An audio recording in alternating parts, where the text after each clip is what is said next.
What's up, everybody? Good morning and happy Monday, December 18th, 1 week away from the big day, Christmas.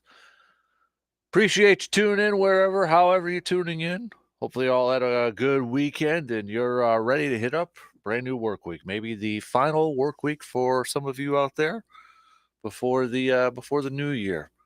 But DK Show up on the air on your radio dials of 105.1 FM, 790 AM. Also, Available online at sportstalk1051.com. Stream it. Get the app, Google and Alexa home devices. And the video stream also up and rolling on YouTube, Facebook, and Twitter. Well, I don't think I necessarily need to go through a game plan or a rundown here this morning. I've got a pretty good idea what a lot of you want to maybe kind of vent or get off your chest or talk about, that sort of thing. So let's just get we don't need to tee it up that much. Let's just get right to it, man. You know what I mean? Packers falling yesterday to the Tampa Bay Buccaneers, 34-20. Packers now 6-8 on the season. Playoff hopes hanging on by the slimmest of all margins. I mean, they're technically not out of it. What's the analytics people say? 27%, well, 26, whatever the heck. You know what? It don't matter at this point because you got to take care of your own business. So, but yeah, that was ugly yesterday. 34-20. And now the calls for Joe Barry's job to finally, maybe finally for a lot of you come to fruition, if you will.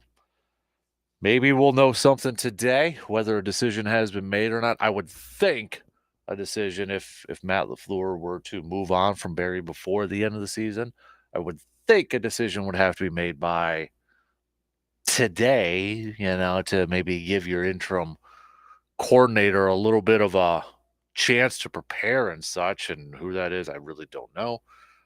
Who that would be, I should say, I really don't know.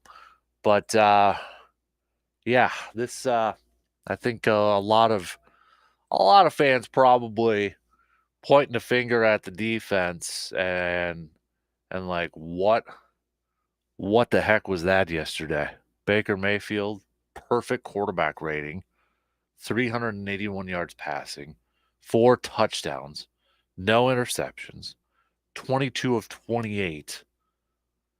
Did get sacked 5 times, which defensive front did a better job than last week. But Chris Godwin, 10 catches, $155. I mean, there was just big plays throughout the entire passing game. That secondary, that from outside the front four, boy, it was bad. It was bad. We'll be hitting this up quite a bit here this morning. I'm sure there's probably some texts already on the texting line, the Shoe Doctors texting line over there. I'm sure there's some already, but again, try to, not to rile up emotions from yesterday's game, and hopefully everybody maybe kind of took a deep breath and such, but try to keep it somewhat cordial so I can say it on the air and that. But yeah, yikes. I guess maybe some positives from the game yesterday. Dontavian Wicks, 6 catches, 97 yards, kind of willing that offense on a bum ankle. A player who said after Monday night's game that his ankle was messed up. There was reports that it was a high ankle sprain. He goes out there, 6 catches, 97 yards. Tucker Kraft making some moves, making some plays. Jane Reed kind of doing his thing, over there too. So, there may be some positives in that aspect. I think Jordan Love had a nice bounce back game from Monday night's performance. 29 of 39, 284 yards, 2 touchdowns, rating of 111.5. So I would say it was a nice bounce back game from Love there, but yeah. So we'll get an early start on this coming up here in just a little bit here, but just wanted to note too, Justice Cleveland, sports director extraordinaire, WEAU 13 News, will be joining us too. We'll get a lowdown on some of the local stuff that's going on, recapping it, previewing it. I know we got the Christmas coming up and some of the holiday tournaments coming up as well. So prep schedule, college schedule, kind of all over the place here too. Blue Golds kind of going to be taking maybe a little bit of a break with the Christmas break. Not a whole lot, but women's basketball picked up a win over the weekend. Men's basketball fell. I know we got wrestling's coming up the 29th.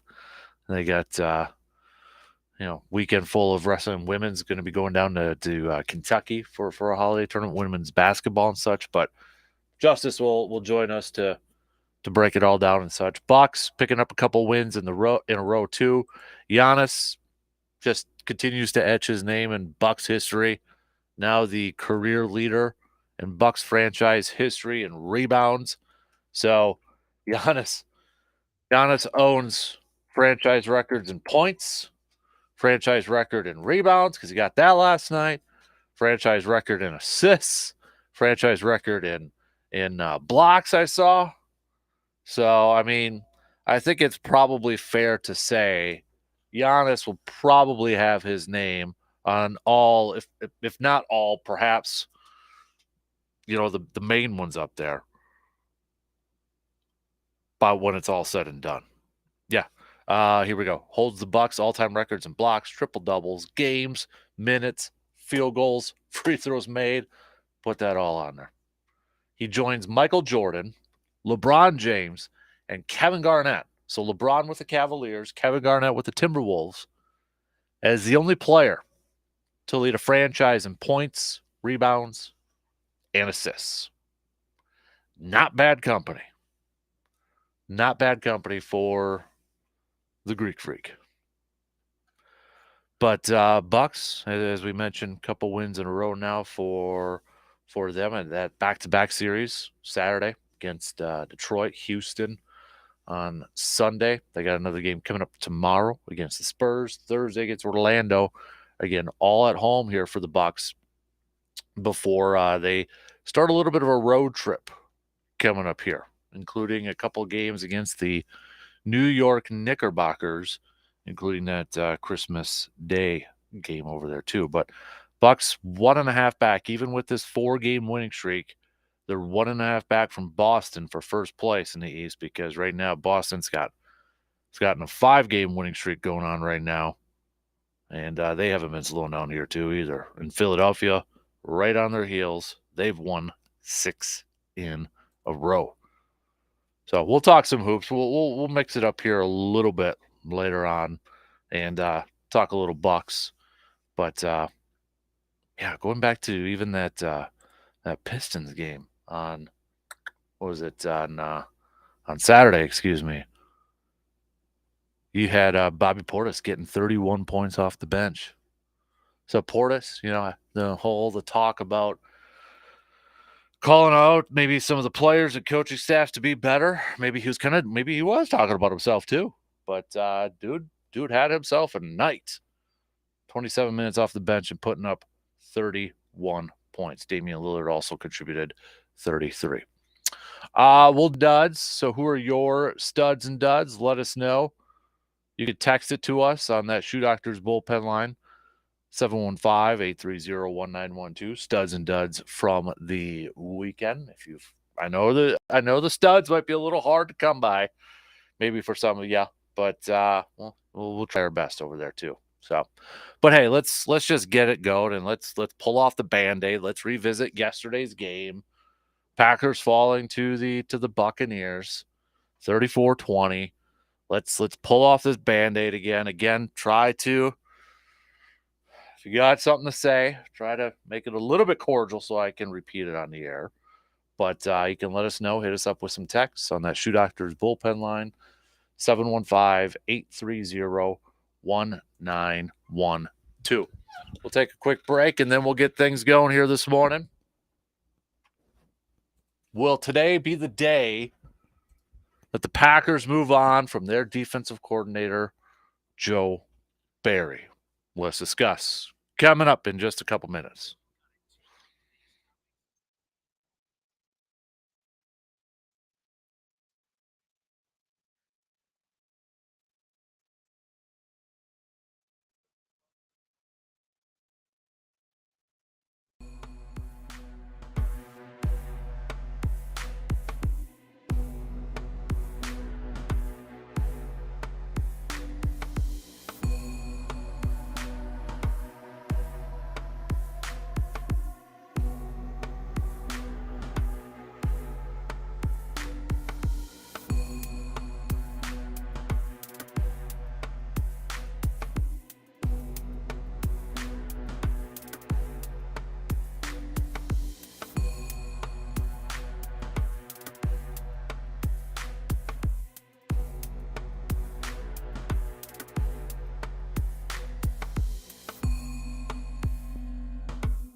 Let's get things going here this morning on this Monday morning of December 18th.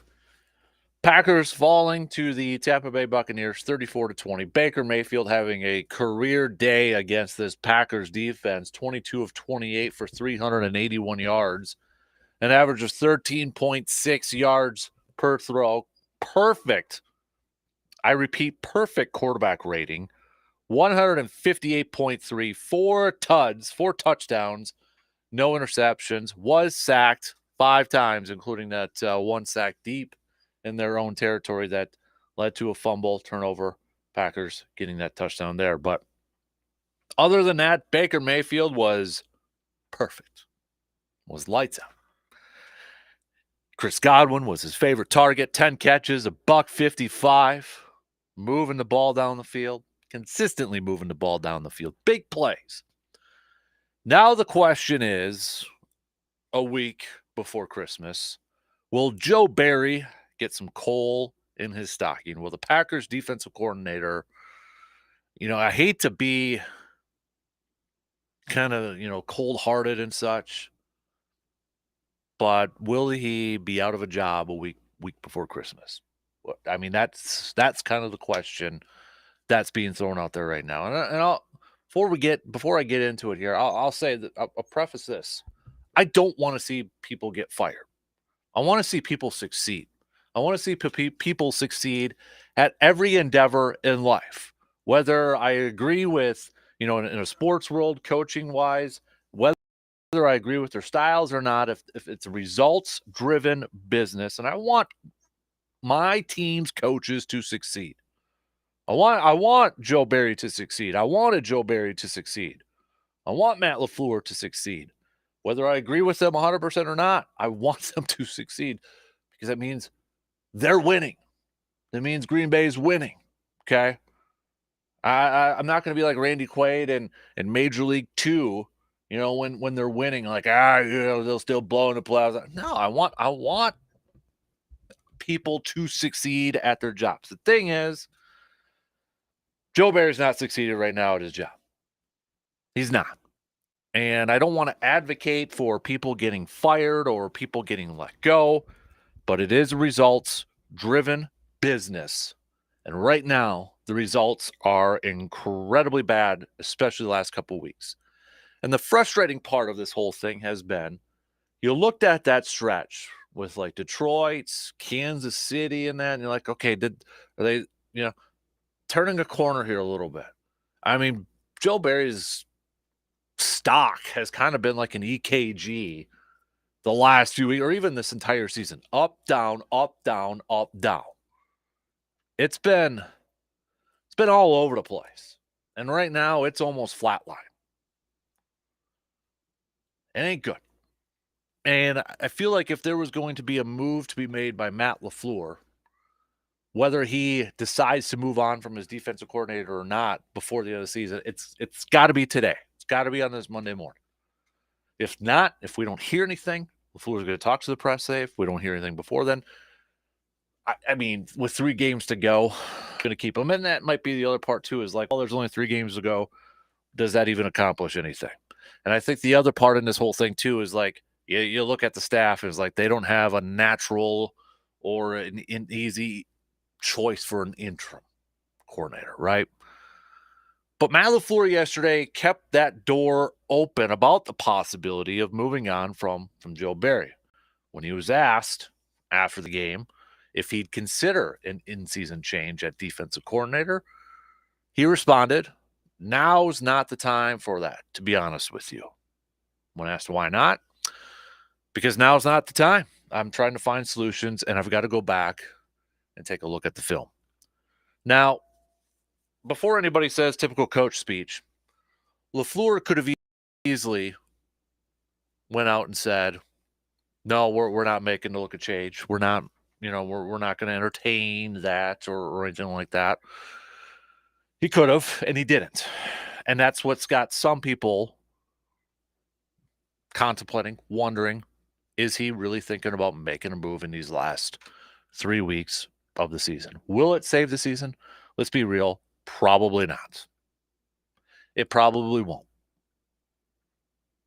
But when it comes to, I honestly feel like, because I was one a few weeks ago to say, if this defense continues to play where it's going, maybe Joe Barry's job is safe next year, much to the detriment of a lot of Packers fans out there. I personally feel like yesterday's game solidified it. Whether it's going to be today, whether it's going to be before the end of the season, Joe Barry will not be the defensive coordinator next year. I firmly believe that right now. I will bet G-Man's 401k on that. That performance yesterday was awful. It was pathetic. And I think that solidified his job, or his job status for next year, which means he will not be the defensive coordinator next year. Matt LaFleur, he's good. And Matt LaFleur deserves credit for hopefully continuing to develop Jordan Love. Jordan Love, I think it's fair to say, even for the skeptics out there, Jordan Love has maybe surpassed some expectations this year. It hasn't been up and down, absolutely. It hasn't been perfect. But I think for some people who had the bar maybe so low for Love this year, or weren't ready to anoint him, or just didn't believe in him, he's played well. And LaFleur deserves credit for that. But if he fails to fix this defensive coordinator or this defense and finding the right coordinator to fill that position, if he fails this offseason, next year, that's what's going to kind of hover over his legacy. It's not developing Jordan Love. It's going to be the inability to find a defensive coordinator that can make this group function as a top 10 defense on a consistent basis. They've invested so much into that defense, and there sure seems like there's talent there at some levels. But it just seems like right now, Joe Barry and his defense is not getting enough out of that talent. Now, to be a little bit fair, the secondary stinks. They've been decimated by injuries. No Jair out there. That hurts. It obviously hurts. But their safety group, that was a weakness coming in before the season started. You have a training camp battle pretty much for every safety group besides Darnell Savage, and Darnell Savage was even a little bit questionable. You didn't really make great improvements over there. They don't have a playmaker in the back end. They don't have a playmaker. Last night's game with Baltimore, Hamilton, the rookie, that's a playmaker in the back end at the safety spot. Minka Fitzpatrick for the Steelers. You think of some safety out there, they don't have that guy. They don't have a playmaker. They don't have a guy in the back end that could kind of change a game or make a play when you need a play to be made in the back end. And yesterday's game, that game against Tampa, it seemed like if the play got past the defensive line from the Packers, and what I mean by that is, like, if the offensive line for Tampa was able to hold up and give Baker a little bit of time, it was like everything else besides that Packers defensive line yesterday, that front, it was going to be bad for that Packers D. Devondre Campbell had a bad day, especially in coverage. There was a lot of issues outside of that defensive front for Green Bay yesterday. Is it some talent? Yep, some of it is talent. But you know what? There's just been this issue with Joe Barry and scheming against non-top tier quarterbacks like Patrick Mahomes and such. He's great against Patrick Mahomes. The numbers show that. But for whatever reason, Baker Mayfield could go in there and have a perfect day. Tommy DeVito can go in there and then be named NFC Player of the Week after that. Yeah, you gotta be able to be, you got to be able to adjust. You got to be able to conform your defenses to it. You can't play the same styles that you would do against a Patrick Mahomes, against a Tommy DeVito or Baker Mayfield or whoever, or Jimmy G earlier in the season. You can't. And it was frustrating. Look, watching that game yesterday, seeing, okay, Packers offense trying to get back into it. They're making a play. They got a touchdown. All right, make a stop. Maybe you got some momentum going here. Only followed up by a knife through hot butter. Baker Mayfield, Chris Godwin, that passing offense. Horrible techniques, horrible scheme, horrible tackling. If I'm a member of that Packers back-end defense, I'm incredibly embarrassed. And I don't think what helps is that Keyshawn Nixon, after the game, essentially said, he said they got out-schemed. They got out-schemed. One example, excuse me, this was actually from Carrington Valentine, talking about the play where White, the running back for Tampa Bay, 26-yard touchdown catch in the third quarter, wide open down the scheme. Carrington Valentine, we wasn't expecting that. We were driving hard on the screens, and they got us. Ryan Wood also said that a lot of talk in that locker room about getting, quote, schemed up. Joe Barry got outcoached again. He got outcoached again. And now, I don't know if they'll make a move now. I understand both sides of not making a move. I understand the one side of making a move now to let him go. Is there somebody on that staff you want to give a shot to? I don't know.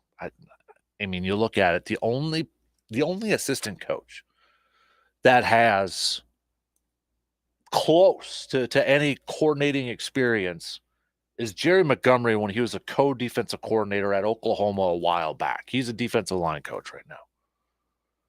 That's the only guy. And then if you move him at defensive coordinator role, then you have to adjust everybody else to play that, defensive line coach and such. So there's that one side. It's like you don't have that natural progression. Like last year, you had Jerry Gray on staff, who was a former defensive coordinator. You had that. And like the Eagles, all the reports that they're, switching up defensive coordinators. Matt Patricia now calling plays, former defensive coordinator. Green Bay doesn't have that. And that you can make the case too. That's a knock on Matt LaFleur. Heading into a year where Joe Barry kind of had to coach for his job. That's kind of a knock on Matt LaFleur for not maybe bringing in another defensive coach. I mean, they brought in Greg Williams as a passing game specialist who was, has been a defensive backs coach the last few years. That was the one coach they brought in, but he could have tried to bring in a veteran defensive coach with maybe some experience in play calling just to cover the bases. And he did. He didn't do that. So I get the one side of maybe not making a move because, well, who's going to take over? But I also get the one side of if a move's going to be made, if that move is going to be made, why not do it now? Why not do it now? If you're going to delay the inevitable, you might as well just do it. Will it make a difference in the locker room? I honestly don't think it would make a huge difference. Would it send a little bit of a message? Maybe. But, come on, these are grown men. These are adults, too. They know it's a business. I feel like if there is going to be a move made, we'll know today.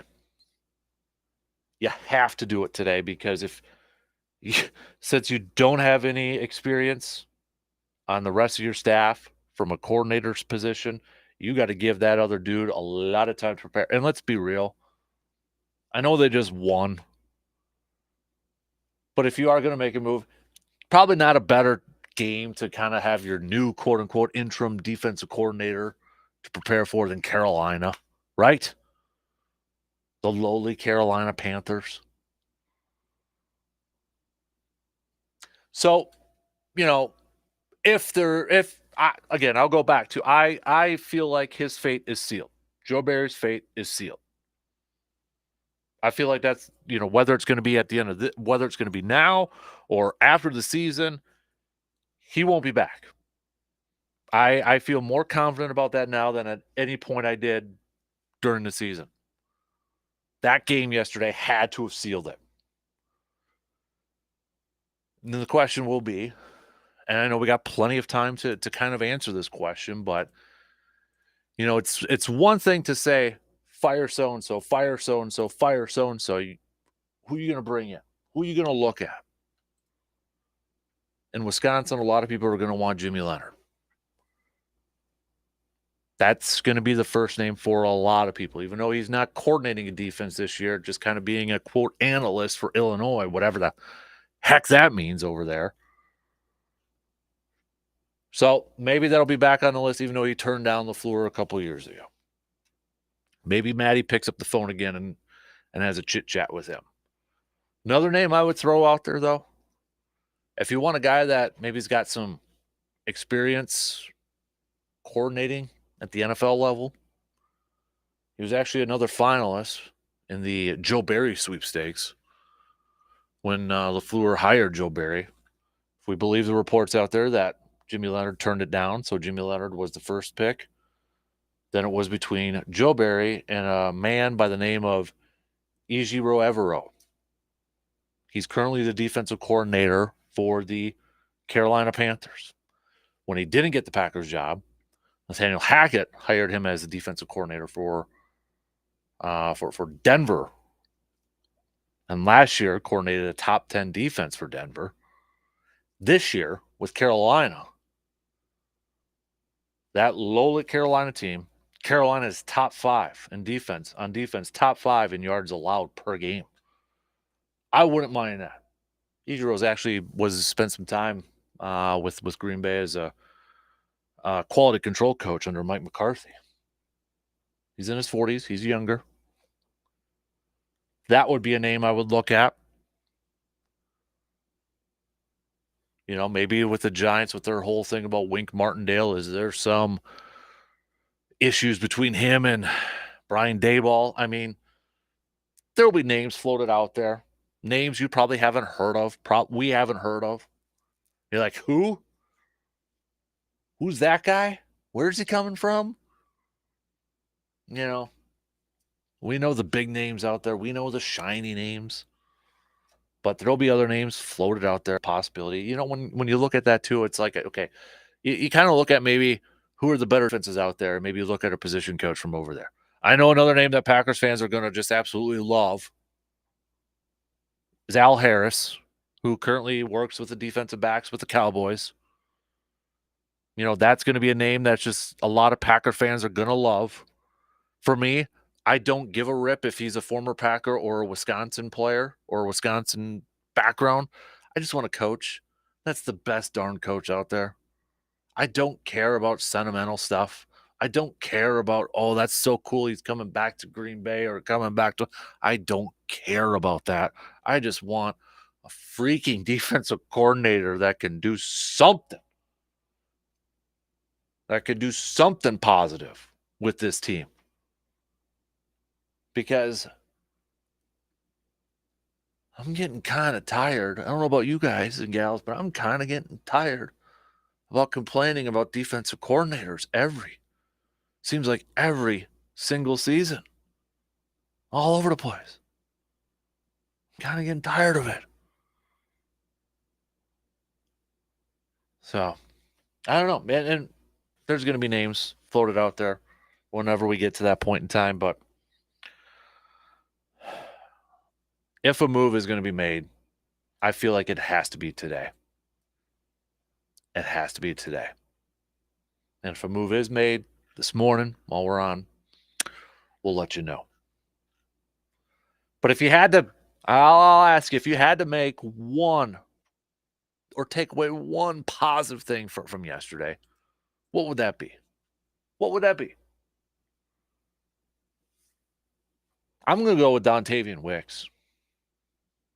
That cat is quickly developing into a Jordan Love favorite. I'm just impressed with that guy. It seems like almost every week, even more so from yesterday's game. Not just because he led the team in receiving, not because he was 6 catches, 97 yards. The guy was playing on a bum ankle, and you could tell. You could tell he was just grinding it out there. Going from Monday night saying his ankle's messed up to going out there and really trying to help will that offense. Dontavian Wicks, I'm feeling good about.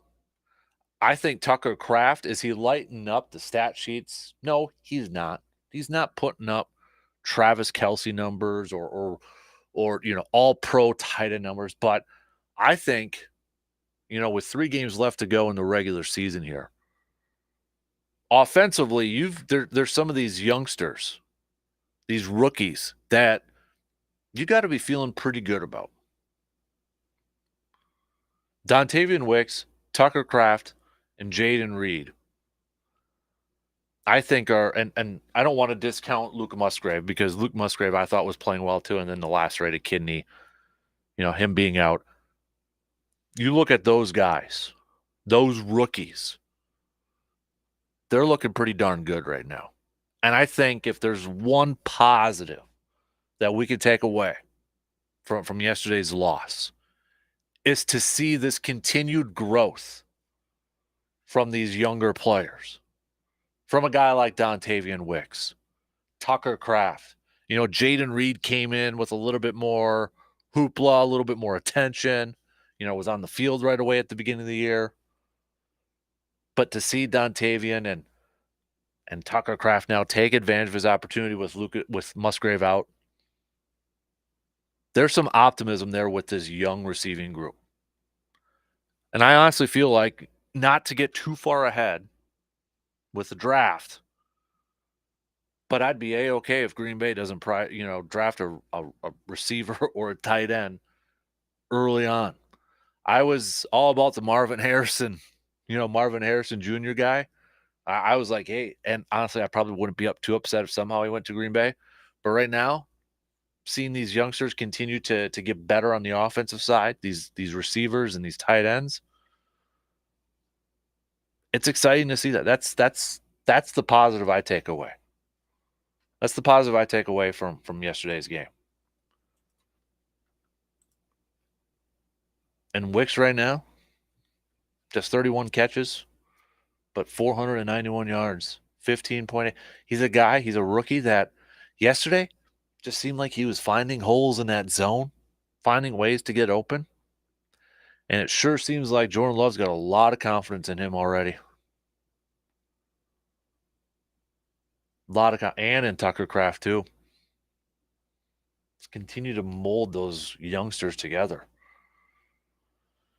But there's definitely other holes on this team, but that's a conversation for another day.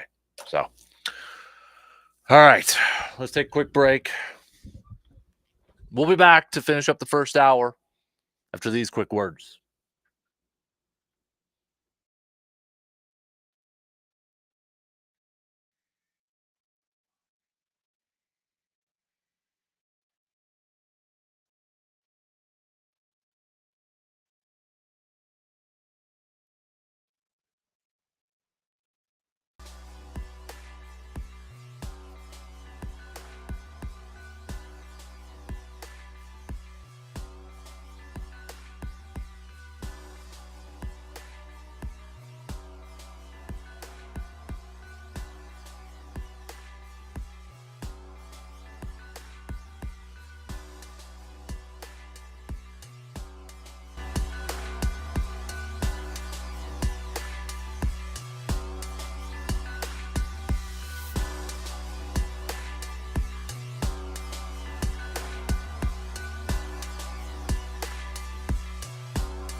Prepare for the holidays with your local holiday headquarters, Hy-Vee in Eau Claire. Whether you're looking to prepare for a big Christmas feast or looking to grab some party planners, Hy-Vee in Eau Claire has everything you need to make your holiday get-togethers just a little extra special this year. Remember, Hy-Vee in Eau Claire is your local headquarters for all your catering needs, too. From a wide selection in their meat department, bakery goods as far as the eye can see, and a massive wine and spirits department, Hy-Vee has something for everyone. Plus, you can even get some Christmas shopping done with their new toy aisles and sports shop in the back corner over there. Front corner. You're looking at it left side. Get ready for the holidays. Get ready for Christmas. Last second Christmas shopping with the help from Hy-Vee in Eau Claire. Just was there Saturday nights doing some shopping to prepare for the upcoming weekend. We had a Christmas party, in-law Christmas party this past one. We had some food from there, some party platters from there too. So I'll be back later this week to hit up the aisles for some stuff as well. So, oh man, so I'm sure a lot of you I'll be honest with you, I haven't opened up the texting line yet to see what we got in there. I'm a little bit nervous. I don't know why I'm a little bit nervous. I'm just like a little bit nervous to see. I'm sure there's going to be quite a few of you out there who are hoping to see one Joe Barry out of a job today, an announcement today. Now, I know there was a lot of Packers fans after the game and listening to some of Matt LaFleur's comments and such, and just kind of typical coach speak and such. But I'm going about it a little bit of a different route. I feel like, where he said he's like, got to watch the film. Go, and I know there's fans that get tired of hearing that. Got to watch the film. Got to watch the film. Not ready to talk about that, right now. And I know, and I get it. There's fans that are annoyed by comments like that, annoyed by statements by that. But I also feel like that opened up the possibility there, or at least maybe LaFleur's open to the possibility of making a change. And I don't know, Barry. I don't have any insight. I don't have any I shouldn't say insight. I don't have any inside info with this thing. But I also feel like Barry knows that the writing's on the wall. I feel like Joe Barry knows, like, okay, yeah, it's going to happen. I don't know if he can save his job in these final 3 games. If LaFleur sticks with him in these final 3 games, I don't know if there's a chance for him to save his job. I feel like there isn't. In my opinion, I feel like there isn't. And I know there were some really upset fans yesterday saying the only way Joe Barry gets fired is if Matt LaFleur gets fired and blah, blah, blah, blah, blah, this, that, blah. I disagree with that notion. And I know maybe some of it was tongue in cheek about, he's probably going to get a promotion and that. Okay, let's get a little bit real here. That's not going to happen and such. But I don't have a good guess whether he's going to let him go before or after the season. I don't. I just know I'm more confident knowing he won't be the coordinator next year. I'm confident in that. I have no idea whether that move's going to be made before this weekend's games or in the offseason. Now, if there is a chance that Joe Barry is coordinator for this Carolina game, and Carolina's offense does some things against this Packers, then it's like, oh, if that coffin wasn't, if that nail in that coffin wasn't already, that last nail in that coffin wasn't already in there, then I don't know what else you can do. I really don't. But I mean, I get both sides. I understand both sides of why you make a move now or why you don't. And again, I think that's kind of a knock on Matt LaFleur to not at least prepare, to not bring in maybe a defensive assistant coach that has a little bit of experience in calling plays, knowing that this was going to be a year. I would think LaFleur would have had to have known that this is going to be a make it or break it year for Joe Barry to not bring in maybe another veteran defensive assistant.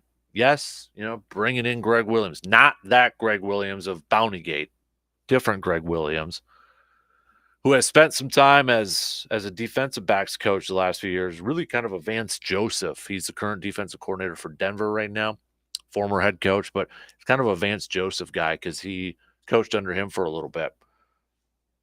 That was the coach they brought in as a passing game specialist. I don't know if they viewed him as I really don't have a good idea. The only dude on this staff right now, the only coach on this defensive staff that has any sort of defensive coordinator experience is Jerry Montgomery, their defensive line coach, when he was co-defensive coordinator for Oklahoma a while back. So, but we'll see. I threw out a couple names already as possibilities, maybe in the offseason. There'll be more. There'll be more names, whether it's because of other coaching staffs, being let go, or names that we have no idea who they are, but NFL circles, they're widely known out there. And I'm sure I've already seen some people throw out longtime veterans like a Lovie Smith and a Mike Zimmer and that. And if that's what you want, that's what you want, or that's what you'd like to see. They wouldn't be on my short list personally, but hey, each has their own opinion and such. They wouldn't be on mine. I know Jimmy Leonard's going to be like the most popular name out there for every Packers fan. Al Harris is going to get some attention because, well, he's a former Packer and he's defensive backs coach right now with Dallas. I don't care if they've got a Wisconsin background or a Packer background. I don't care. I don't give a rip. I just want a dude that's going to come in, coordinator that's going to come in and light a fire under this defense and start playing some solid D, and schematically is a little bit different. Shouldn't say a little bit different, probably completely different at this point. I do feel like there's talent on this defense. I feel it. I feel like there is. I just think they're going about it the wrong way. Like they're not getting all that talent out of that defense right now. That's my personal opinion. I feel like they're not getting all the talent that is there for this defense. Now, doesn't mean that I feel like this entire group is just filled with boatloads of talent. That back end needs an upgrade and some talent. They don't have a playmaker out there that, can change a game, especially at the safety spot. They really got to address that safety spot this offseason. They got to find that communicator. They got to find that playmaker back there. If we put this a list of biggest needs in the offseason, which we will have plenty of time to hit that up in the offseason, biggest needs, biggest areas they got to address. We'll have a lot of time to talk about that, but I'll say safety's got to be in my top 5 and probably even top 3. They've got to find a playmaking guy back there. They just have to. Because right now, when you look at that back end, they don't have a guy that could kind of make up for some of the mistakes, right? They don't have that playmaker that can change the course of a game. They don't have it. That is probably not only a top 5, but a top 3 need for me. Is whether that's a veteran, whether it's a draft.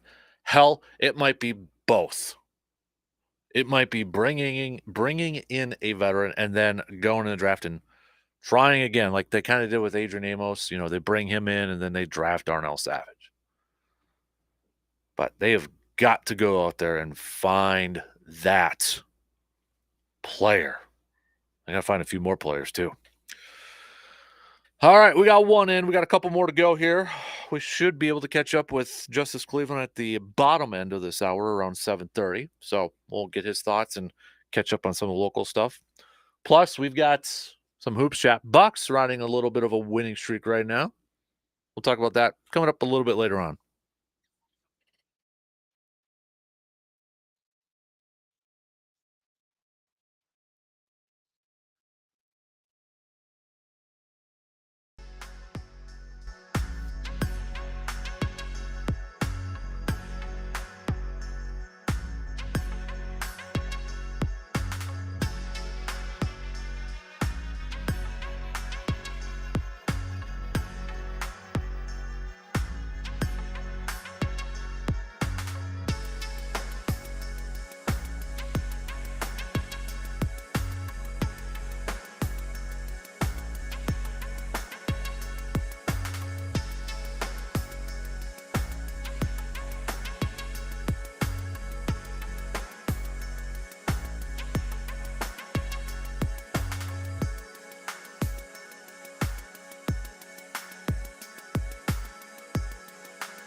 All right, here we go. Second hour kicking off this morning on this Monday morning, December 18th. Appreciate you tuning in wherever, however you may be tuning in from. Coming up, we'll get back to some more green and gold chat a little bit later on. JC Nisi, Justice Cleveland, sports director from WEAU 13 News, will be joining us at the bottom end of this hour. We got some studs and duds. I'm going to give you a little bit of a challenge with studs and duds. You cannot pick Joe Barry or any Packer player or the Packers defense for your duds. All right. You can't do that. So you got to think of something else. Tell you what, you can't pick a Packer person. Okay. No, can't do it. Think outside the box here a little bit. All right. That's too easy. That is way too easy. So you can't pick them as a dud. So studs and duds, we'll hit that up a little bit later on, but you can make your picks by hitting us up with some texts on that Shoe Doctors bullpen line, 715-830-1912.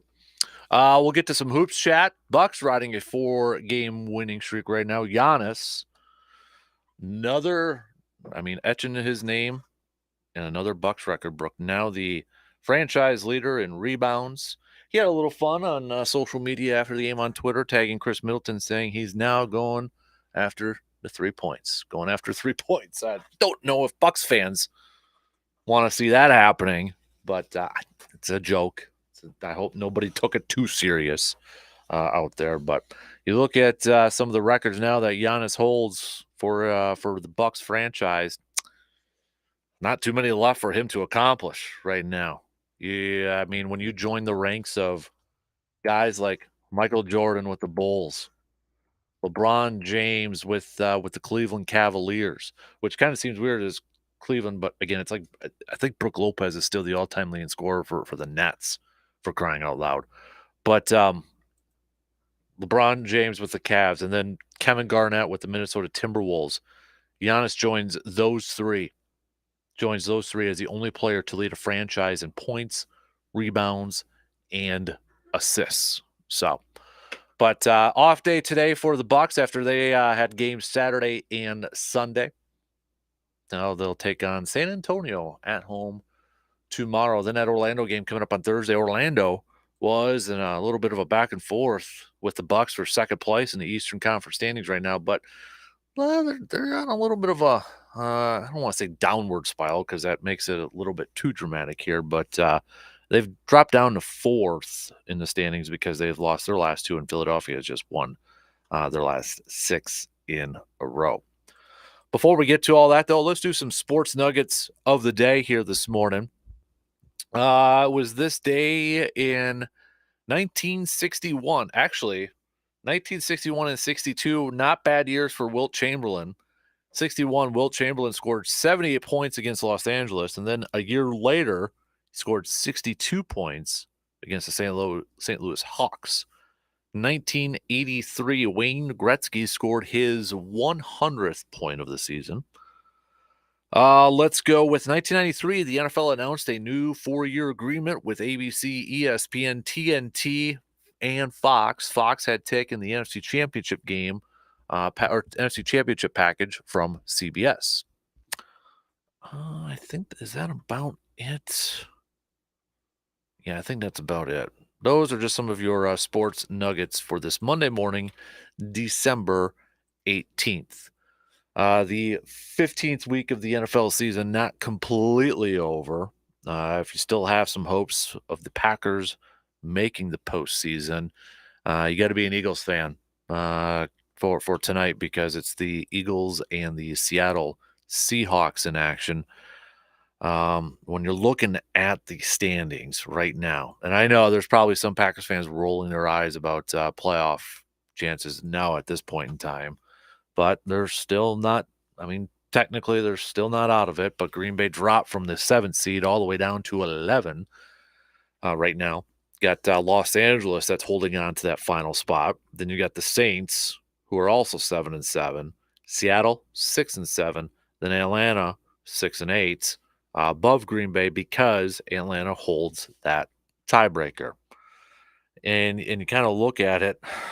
I mean, if you really want to go through the upcoming schedules, I mean, Atlanta's got, who does Atlanta got left? Colts, Bears, and Saints. Saints, their upcoming schedule for their final 3 games: Rams, Buccaneers, and Falcons. I don't know. You know what? It don't matter. I'm sorry. It don't matter because Green Bay's got to take care of their own business. And right now, I don't know what to expect from this team. I mean, I think they'll beat Carolina. I think their offense can overcome their defensive woes and beat Carolina. After that, I have no idea. If Chicago would have won yesterday, things really would have been kind of interesting in the NFC North race.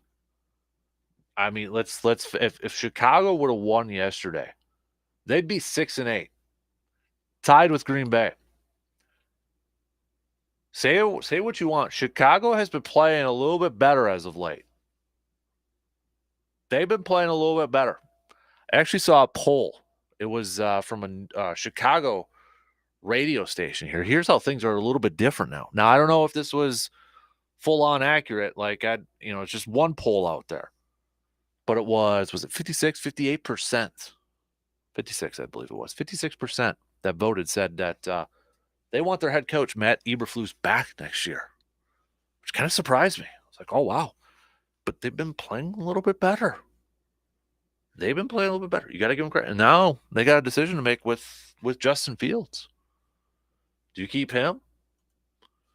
You keep him on your roster? You're probably going to have the number 1 overall pick because of Carolina. Carolina's pick over there. But do you keep Justin Fields? Yesterday against Cleveland, just 19 of 40, $166, completion percentage was 47.5. But that's another question that's being floated out there. Do they keep Justin Fields or not? You know what? I don't know. If you are a Bears fan, if you happen to be a Bears fan and you're listening and you're tuning in right now, I would be genuinely curious to know if you want your team to keep your head coach, Matt Eberflus, and 2, to keep Justin Fields, knowing that you're probably going to have the number 1 pick, and you're going to have your pick of the litter of quarterbacks, whether that's Caleb Williams or Drake May or whatever. And you're going to be close to having another top 10 pick. I mean, they keep winning a couple more games. They might be on the outside right now. Green Bay currently has the 11th pick in the draft, if you're keeping tabs on these things here. But I'd be curious to hear from a Bears fan or a couple Bears fans. Do you want your head coach back?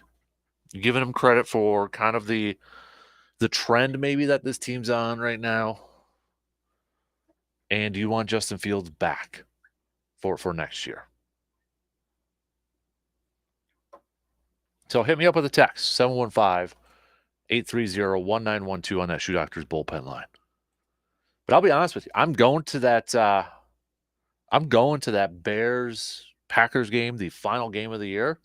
Kind of nervous about it, to be honest with you. The way Chicago's kind of playing and, the way Green Bay's I'm kind of nervous. Like, am I going to see the Bears beat Green Bay in Lambeau? I don't know. I'm kind of feeling it. I mean, they were darn close. Not even just because of the Hail Mary catch yesterday, close. I mean, Chicago looked like they were going to come away with that win. And then Joe Flacco, Mr. Elite himself, leading the Browns down and getting that W. I mean, you look at some of these standings right now in this playoff chase in the NFL. Okay, Baltimore clinched a playoff spot. They're the only AFC team right now to have clinched a playoff spot. 11-3. Number 1 team in the AFC conference. Miami, number 2, 10-4. Kansas City, 9-5 is the 3 seed. Jacksonville is currently holding on to the AFC South division, but it is now a 3-way tie between Jacksonville, the Colts, and the Texans. Those 3 teams all tied up at 8-6. Jacksonville holds the tiebreaker right now. Then you got Cleveland holding on to that 5 spot. Cincinnati with their win against Minnesota on Saturday into that 6 spot, 8-6. And then the Colts sitting there at 7. The thing is, too, when you look at the AFC here, the 3 wild card teams in the AFC have their backup quarterbacks leading the way. Cleveland. Joe Flacco wasn't even the backup quarterback to begin the season. They brought him in. But Joe Flacco with Cleveland. Cincinnati with Browning. Gardner Minshew with the Colts. It's the backup quarterbacks right now. NFC side of things, San Francisco still in your 1 spot. Philadelphia, they can get up to 11-3 with a win today. They've got to be sending maybe some flowers to the Cowboy or to the Buffalo Bills right now for that dominating performance over the Cowboys yesterday. But Philly has a chance to tie up San Francisco, 11-3. But we know San Francisco has a tiebreaker with a head-to-head. Detroit sitting there at the 3 spot with a dominating win over Denver on Saturday night. Tampa Bay holding on to their division lead.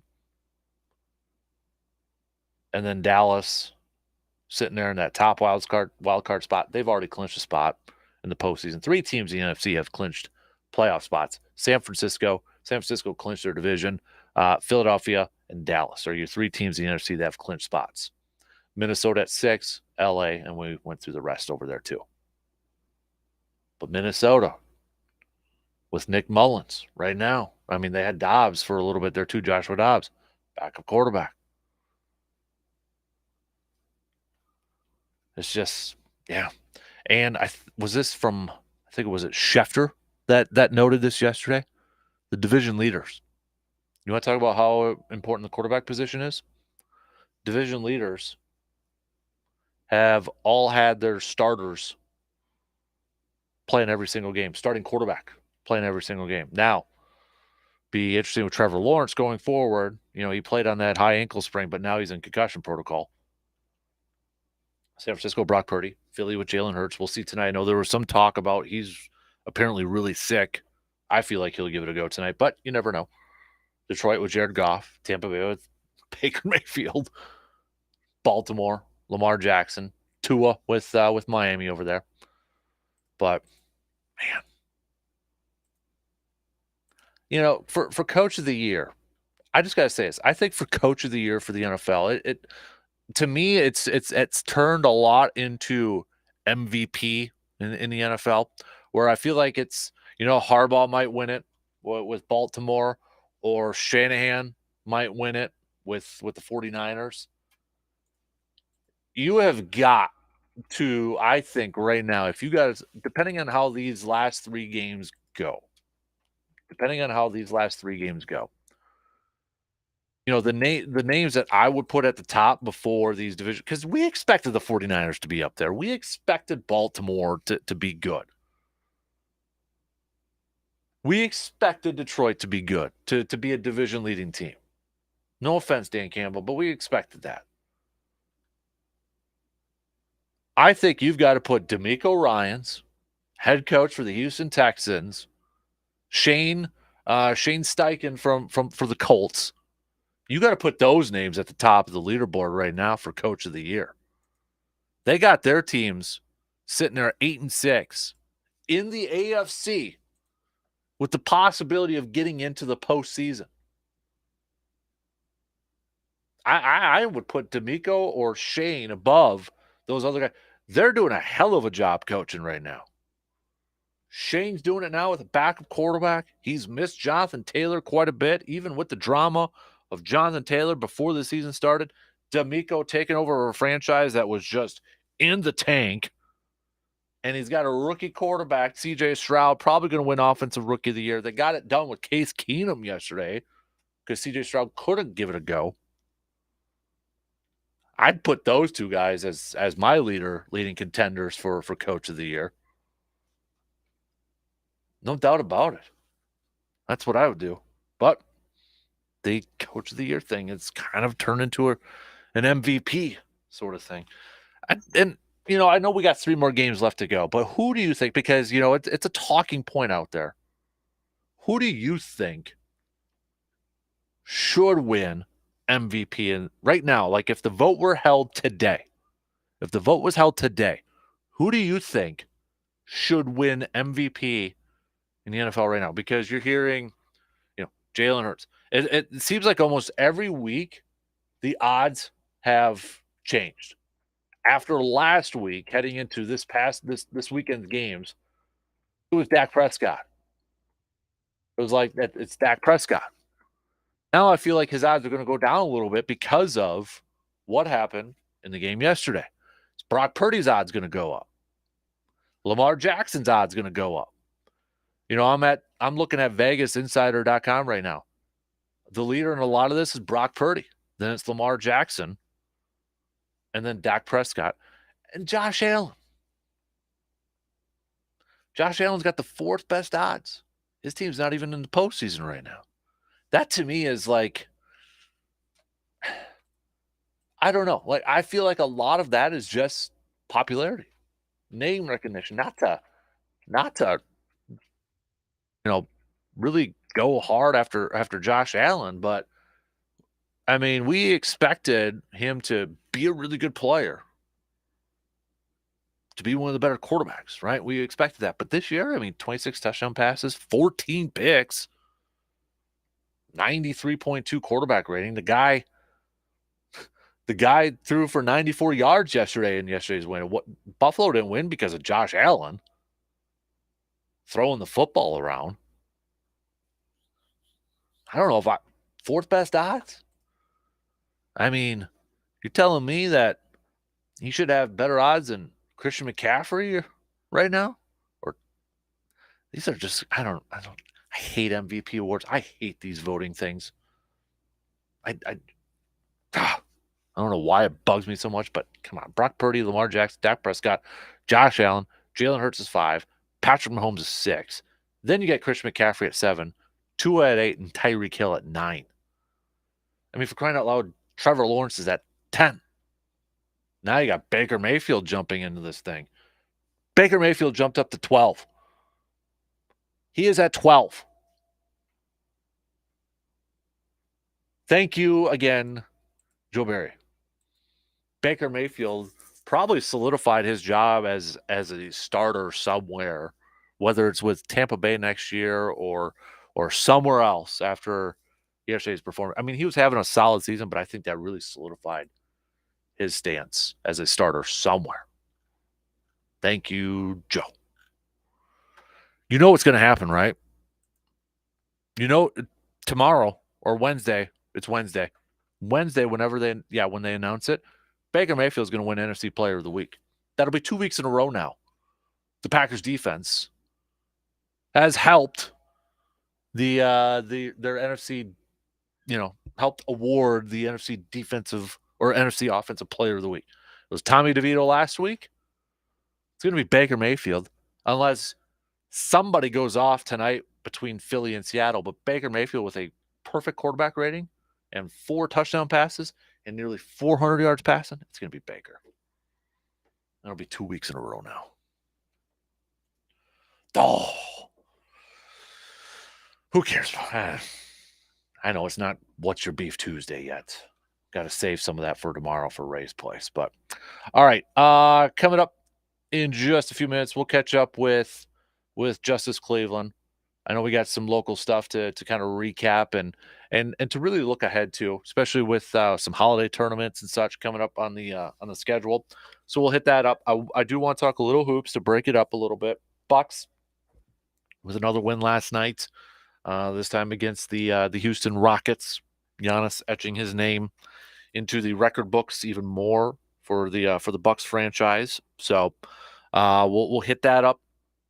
We'll hit that up as well, and then we'll get back to some football talk too with JC in the EC. So we'll take a quick break and then we'll bring him aboard coming up in just a couple minutes.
Bottom of the second hour on this Monday morning, not on the golf course this morning.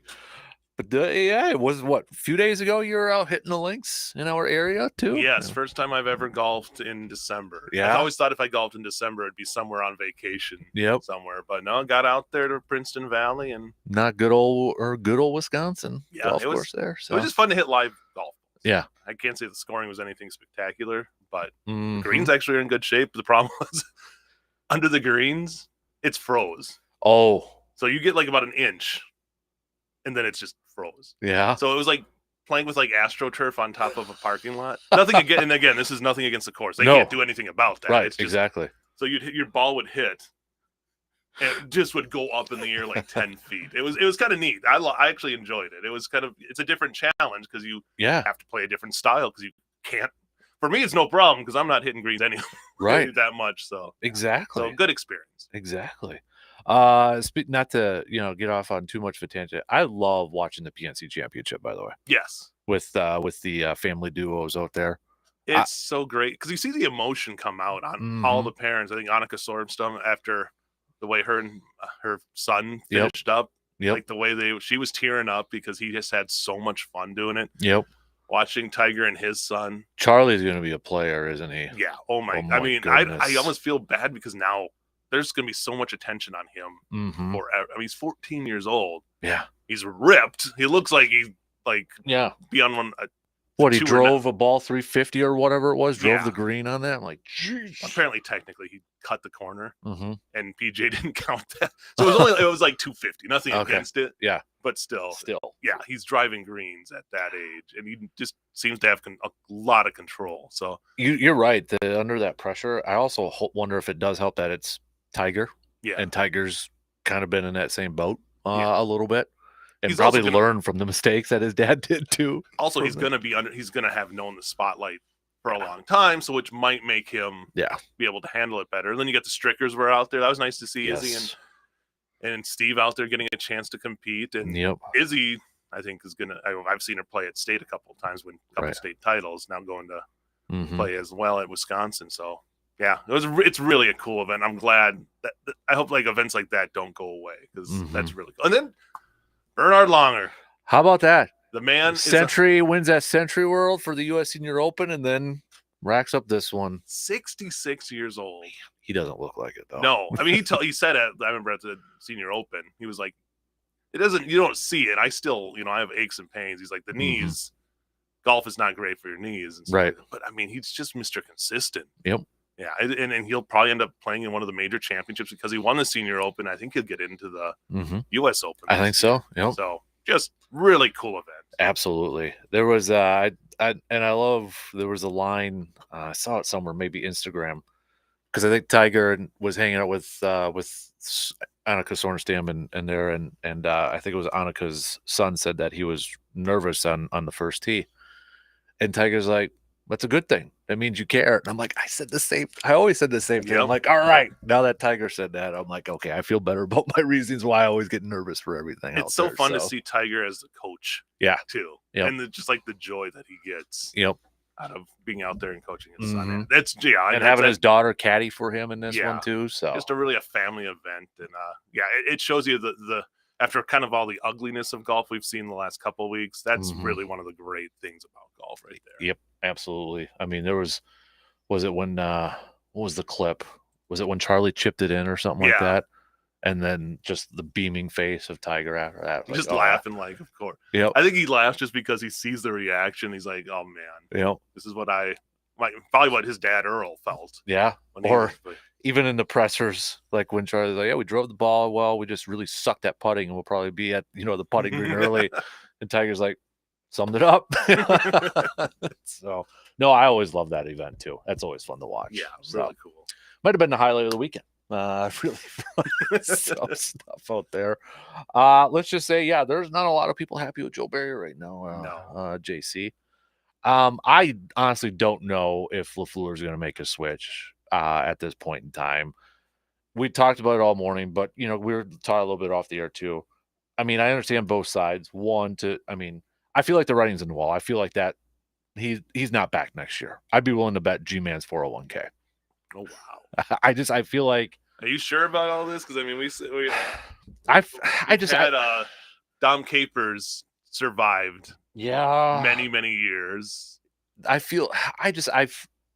I'm more confident now. I don't know if confident is the right word, but I feel like now more than ever at any point, his fate is sealed, that he won't be back next year for sure. And I think one of it is because his contract, I believe I thought I'd seen somewhere is up after this year. So there's that natural progression where not fired, just not renewed, air quotes. Parting of ways there. Exactly. There's going to be people out there. We've got head coaches already that are defensive guys. Right. Well, what's his name for the Chargers? Right. Not Brandon Staley. Staley, not Riley. Yeah. Staley, and I've got to imagine they got a history coaching together with the Rams. I'm not sure if LaFleur was there, if they were at the same time. But I have to imagine they were. And I'm sure that'll make a lot of Packers fans happy, though, considering what, the Chargers. Yeah. The name I threw out, because we know everybody's name. If it does come to that, we know everybody's number one choice. What it would be is Jimmy Leonard. Bill Belichick. Again. Bill Belichick too. Yep. The Jim Leonard fire back up the machine. I threw out the other finalists from that Joe Barry, Jimmy Leonard ordeal was Ejiro Evero, who's the defensive coordinator with the Panthers right now, because he was with Denver last year with Hackett, had a top 10 defense. Yep. Carolina's crappy this year, yet their defense is top 5 in yards allowed. Assuming their new coach is going to bring in their own staff, maybe he's available. Yeah, he was actually under McCarthy for a quality control coach, so he's a little familiar with Green, but he was a finalist. That sounds. I mean, it sounds like a natural fit. You'll get a audition right on Sunday there to see what he can do. Exactly. Not too good if you're a Packer fan, but the other part of this too is like when the special teams was really bad. What did Green Bay do? They went and spent a lot to bring in Rich Bisaccia, which right now, I mean, the special teams unit is not doing well, and penalties-wise. But could Green Bay do a similar thing if there is that guy out there available next year, defensive coordinator-wise? If you're going to make the change, don't just half-hearted. Yeah. If you're going to make the change, go big and find somebody. I mean, even if you think about it before, Pettin was a big grab for them when they swung with that one too.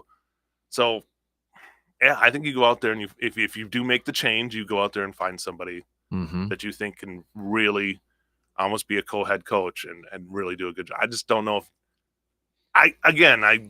the writing is on the wall, but I don't think you make a change at this point unless they just, hate to say it, and some people would say, well, it's too late if that happens. If they lose to Carolina and give up big yards to Carolina, team that hasn't been doing a whole lot, then you would have to think about it. But I don't know what changing it at this point does other than send a message. And that's how much does that do that to the players? Like a lot, it could go backwards to these players have been putting everything out for Barry. Because you listen to all accounts, the players love Joe Barry. Right. So if you fire him at this point, I don't know who's sending the message to other than your other coaches. Right. Exactly. So it's a tough thing. I mean, obviously the defense has to be better. It's weird though. I mean, this defense. But that middle chunk between the last couple games and the first couple games looked like one of the best in the league. Mm-hmm. And it's just, I think the more and more film that got out there on them, the more and more teams have been able to exploit it. And you just got to put the accountability on the guys out there on the field. There's so many missed tackles. It's the big touchdown at the end of the game yesterday. You got a guy wrapped up 3 yards past the line of scrimmage. 2 guys collide, and next thing you know, he's running in for a touchdown. Right. Hey, that's not on Joe Barry. Like, he's not the guy out there who's making the tackles. Like, if you have put the players in the position to make the stop, but it was too many of the third down plays where they were leaving that soft cushion in the zone. And credit to Baker, he found that. He looked, it reminded me a lot of the Kirk Cousins performance against the Packers, where Kirk Cousins, you would take the deep shot every once in a while, but he was always looking for that middle guy in the middle of the zone and was able to find him. When you get a guy who can do that, I think that's where we've seen the progression of Baker Mayfield too. Like he knows what he needs to do and dump that ball off to the right place. And that's why he was successful. And I think teams, when they do that against the Packers, are successful. Maybe that's why like a Kansas City was maybe looking for too much, but they also ran the ball. Right. And we saw it at the Kansas City game that teams were able to run. Teams have been able to run the ball against the Packers. It's just have they chosen to do so. Right, and it feels like, my bugaboo with a guy like with Joe Barry right now is like, okay, he can slow down Patrick Mahomes. Right. But then he's probably right. Let's I think it's going to happen. It'll be 2 weeks in a row now. The NFC Player of the Week is going to be from the team that went up against Green Bay's defense. You allow Baker Mayfield to have a perfect quarterback rating. First perfect quarterback rating in Lambeau history from an opposing player. I mean, I was there when Michael Vick just eviscerated the Packers in the playoffs. I felt like that was probably the best performance at Lambeau I'd ever seen. Right. And it was just like, it was Carrington Valentine that pretty much kind of said, and I saw Ryan Wood tweet this, a lot of the discussion in the locker room was how they were out-schemed.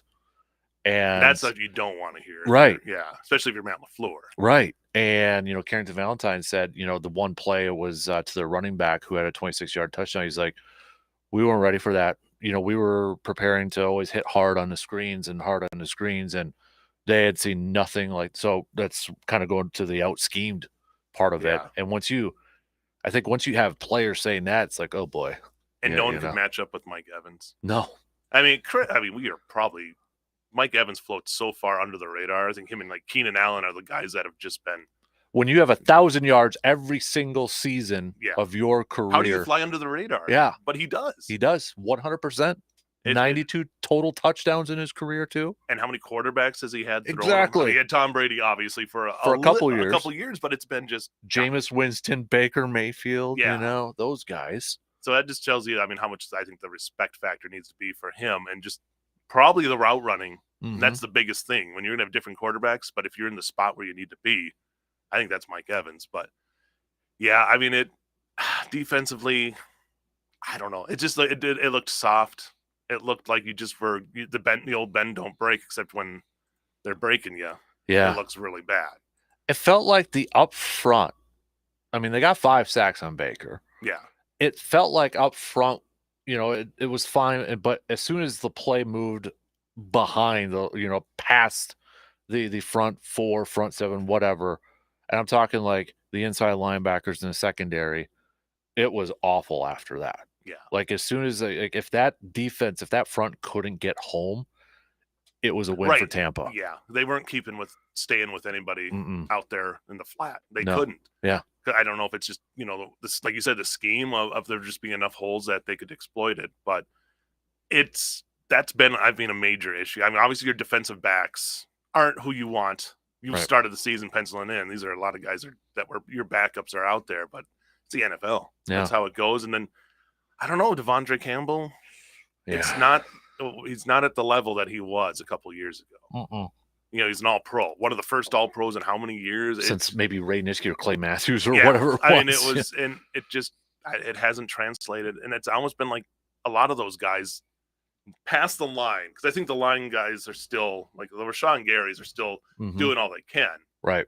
But when they're not covering guys, there's only so much you can do. Right. Not, like you said, literally getting to him and getting the sacks. So. When you're not feeling good about a 3rd and 6 or 3rd and 7 situation. Right. It's almost like that's set up perfectly for the offense to get, and that's what it was. It was a lot of those. And you consider those 3rd and long. Yeah. But it was just like they would have a guy run out in the flat, 5 yards, 6 yards, get the first down. Yep. Credit to the Tampa receivers, and they busted for that extra yard. But it's like they were taking what the Packers were giving them, and they were giving them enough to get first downs. Yeah. So I don't know if you saw the thing from Mike Daniels. He tweeted out, last week, he's like, I played with, legit Hall of Famers on that Packers team.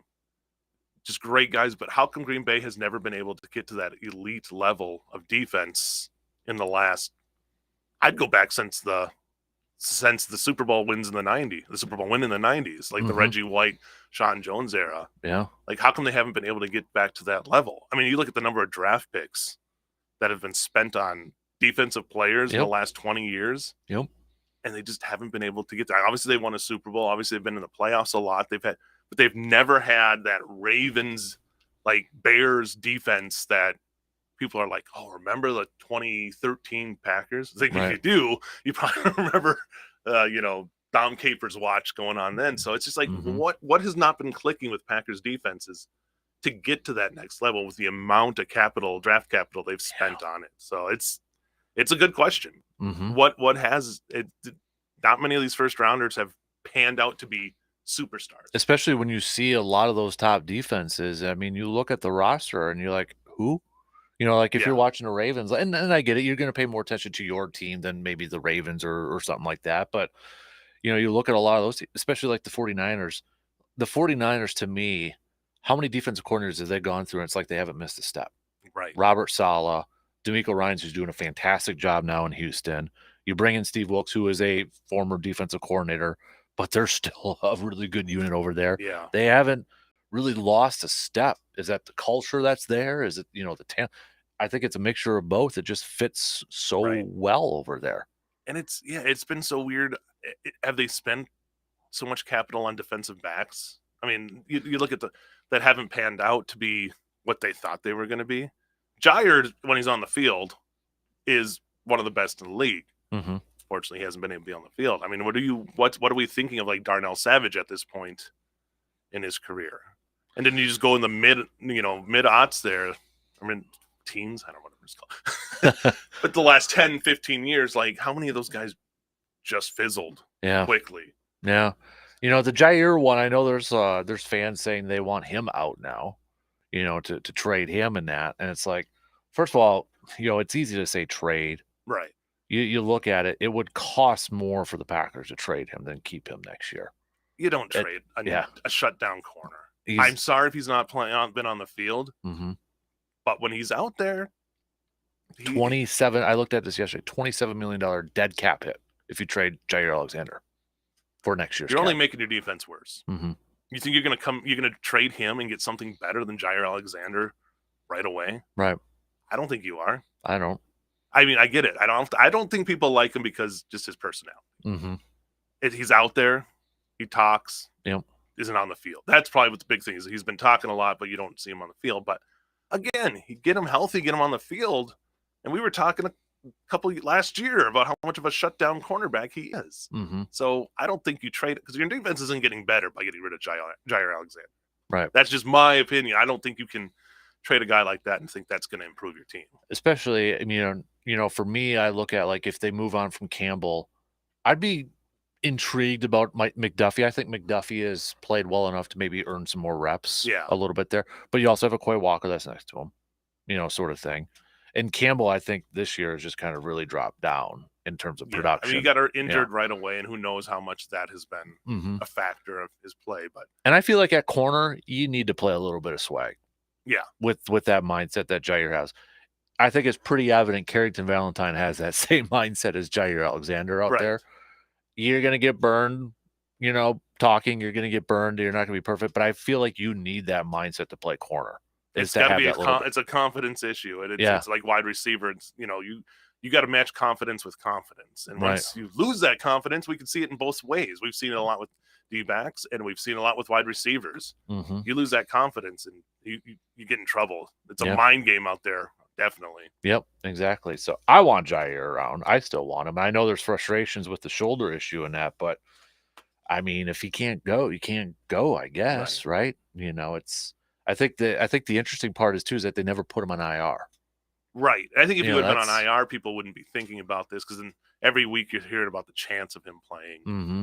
Like he's been practicing on a limited basis, yet he's not out there. It's like I would dare anybody to try to go out there and play in the NFL this day and age with a shoulder issue. Mm-hmm. How do you last more than a couple plays? Right. You watch the games and you're like, well, back in the 80s they would have played it. They were not. I mean, they were hitting hard and they were doing a lot of different hits that are illegal now, but every play is so violent. You almost see it on I think the guy I think about most of is Aaron Jones. Mm-hmm. Every play he's out there, guys tee off on him. Yes. I'm amazed he gets up after every play. Yeah. I feel like it's on a different level now. There was a couple yesterday. I'm like, you kind of wince. Yeah. I'm like, oh, how does, and it's not just, especially when they everybody meets at the ball. Yep. We've seen, you and I have seen Aaron without pads up close and personal. He's not a big guy. No, he's muscular, but he's not he's not walking in there with he's not a bodybuilder. Right.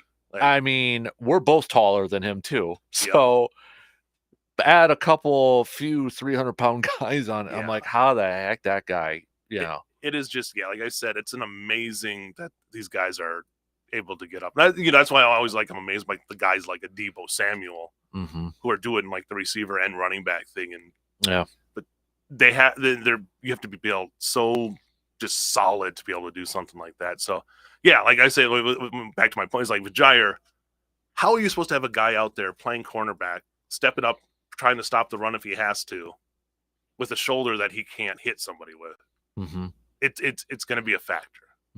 It's going to be a huge factor, and that goes right into the confidence thing too. If you don't think you can hit these guys and not get hurt, where's your mindset at when you come into the game? So it's a tough situation, but again, 100% healthy Jair Alexander, teams are going to take him.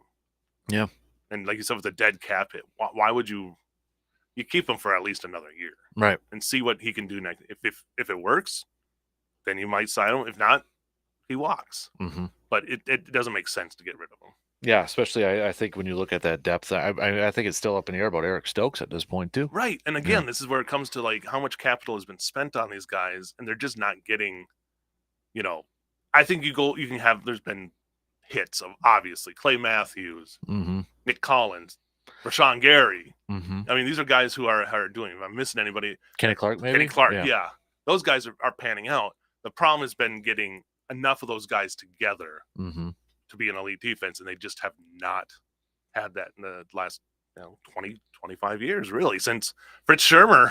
Yeah, that era. I mean, it's been a while. Does Joe Barry's defense work if you've got, let's say, the 2014 Packers offense, maybe even Matt LaFleur's first year, that offense where they're scoring at high levels, they're the number one offense? I've been seeing a lot of people say Joe Barry's defense is fine if you have that offense that can almost score at will. Yeah. But that's any defense is going to be fine if you that's can what score I was at kind will. of, I mean, I get what they're saying, but at the same time, does that still make, because wasn't that Dom Capers style defense? Bend, don't break. Don't give up too many points. Give up points, but your offense is going to be able to carry it. I think that's been the problem, is that since the late second half of Brett Favre's career to now, through the Rodgers, it's been, well, our offense is going to score points, so we don't need as good of a defense to match that. Right. But that's not a great mentality to have, because yesterday, for my opinion, the offense did all they needed to do to win that game. It was the defense that didn't play complementary football, which we heard early in the year when the offense was struggling. Right. You need a defense that's able to. You still win championships with a good defense. Yeah. You need that out there, and we're just not seeing that in Green Bay. Yeah. That to kind of, because I know we got to take we'll take a break and then we'll get back to it. So I'll take a quick break. We'll have more with JC in the EC, Justice Cleveland. By the way, G-Man is telling you, way to go, JC got to golf in December. G-Man. So there you go. It's marked off. I checked it off. Attaboy. We'll be back in just a couple minutes.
Justice and I were trying to figure out who was the last assistant coach to be let go during the season. I think it was Winston Moss, and that was because he, posted a tweet out there about accountability and leadership and such. And then he was let go after that. And then I think he was on NFL on Fox like that weekend after or something. He was on Undisputed or something like that right away. Exactly. So then he was in the XFL. If he's still in the XFL, I don't even know. What's going on with the XFL USFL thing too. Yep. So yeah, I don't know. So, but that might have been the last one. Assistant, not talking head coach. Although McCarthy was fired a little bit before that too, so that same year, because it was Joe Philbin that had to fire Winston Moss. Was a messy year, but we haven't really seen a defense. I don't remember a defense coordinator in my time being fired. Yeah, Donatel got fired after the 4th and 26 game. Mm-hmm. Yep. But before that, Fritz Schirmer did. Schirmer. Ray Rhodes was your defense coordinator before that, so they might want to build a statue for Fritz Schirmer at this point, right? Well, we had Slowick. Bobby Slowick. Yeah. The senior, because his kid might be a head coach coming up here to what he's doing with Houston right now. And he was the kid I covered his son, who's now the Houston coach, when he was at Green Bay Southwest playing football. So it was kind of weird when I thought it was his dad, and I looked up the bio. I'm like, oh no, that's the one that I'm like, I'm getting old. Yeah. He's going to get, I think, some head coaching interviews. Especially yesterday. That was. To me, the coaches of the year should be DeMeco Ryans and Shane Steichen with the Colts. Yep. Those two teams sitting there at 8-6 right now. Teams that had no expectations coming in have been battling just different things, obviously. Houston, I was listening to you earlier, Houston was such a dead franchise. Yeah. No one wanted to go near that franchise, and for them to be able to turn it around. Yep. And now on the verge of maybe winning a division title or the playoffs. Yep. Same in Indy. Indy was backup quarterback now. And after Richardson went down, it's like, oh, what's this team? And Jonathan Taylor drama before, and then he hasn't even been playing because of injury stuff. So I agree with you with the MVP and coaches of the year. It should be the guy who helps turn around. MVP is supposed to be the guy that you can't live without, right, on a team. Yep. Now, if you give it to Christian McCaffrey, how much worse are the 49ers without Christian McCaffrey than they are right now? It's probably maybe a win or two, but I'm just looking at you need that guy. I feel like it used to be that, but I think eventually it morphed into, if you have just an insane season. Right. That's where I was kind of hoping the Dolphins were going to lose yesterday. I shouldn't say that, but I should say I was kind of hoping. I was curious if the Dolphins were going to lose. I only got 15 seconds. If the Dolphins were going to lose because Tyreek Hill didn't play, would that improve his stock? Right. That sort of argument there too. Jalen Waddle helps. Jalen Waddle does help. So, all right, 2 in. We got one more to go. We'll be back after these quick news updates.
All right, final hour on this Monday morning. We've got Justice Cleveland here for about 20, 25 more minutes.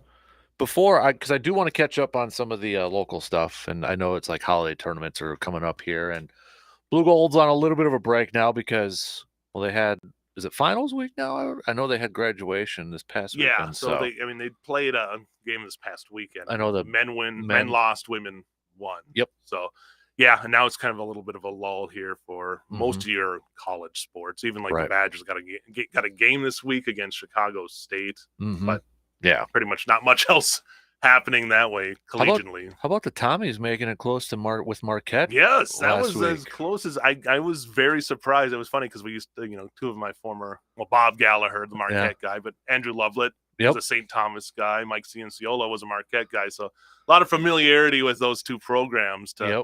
I think St. Thomas can officially call themselves the Marquette of Minnesota now. Yeah, right. I'm sure they don't want to be called that, But yeah, they were, because we were looking, it was like 24. I think Marquette was favored by 24.5 or something like that. Yeah. And to lose by 5. And it wasn't just like a late run. I mean, they were in it the whole time. Yeah. So it is a lot of credit for St. Thomas to be able to what they've done. Yeah. Transforming into a D1 program is that they've been able to compete like that. So yeah. Absolutely. Kind of neat to see that. Yep.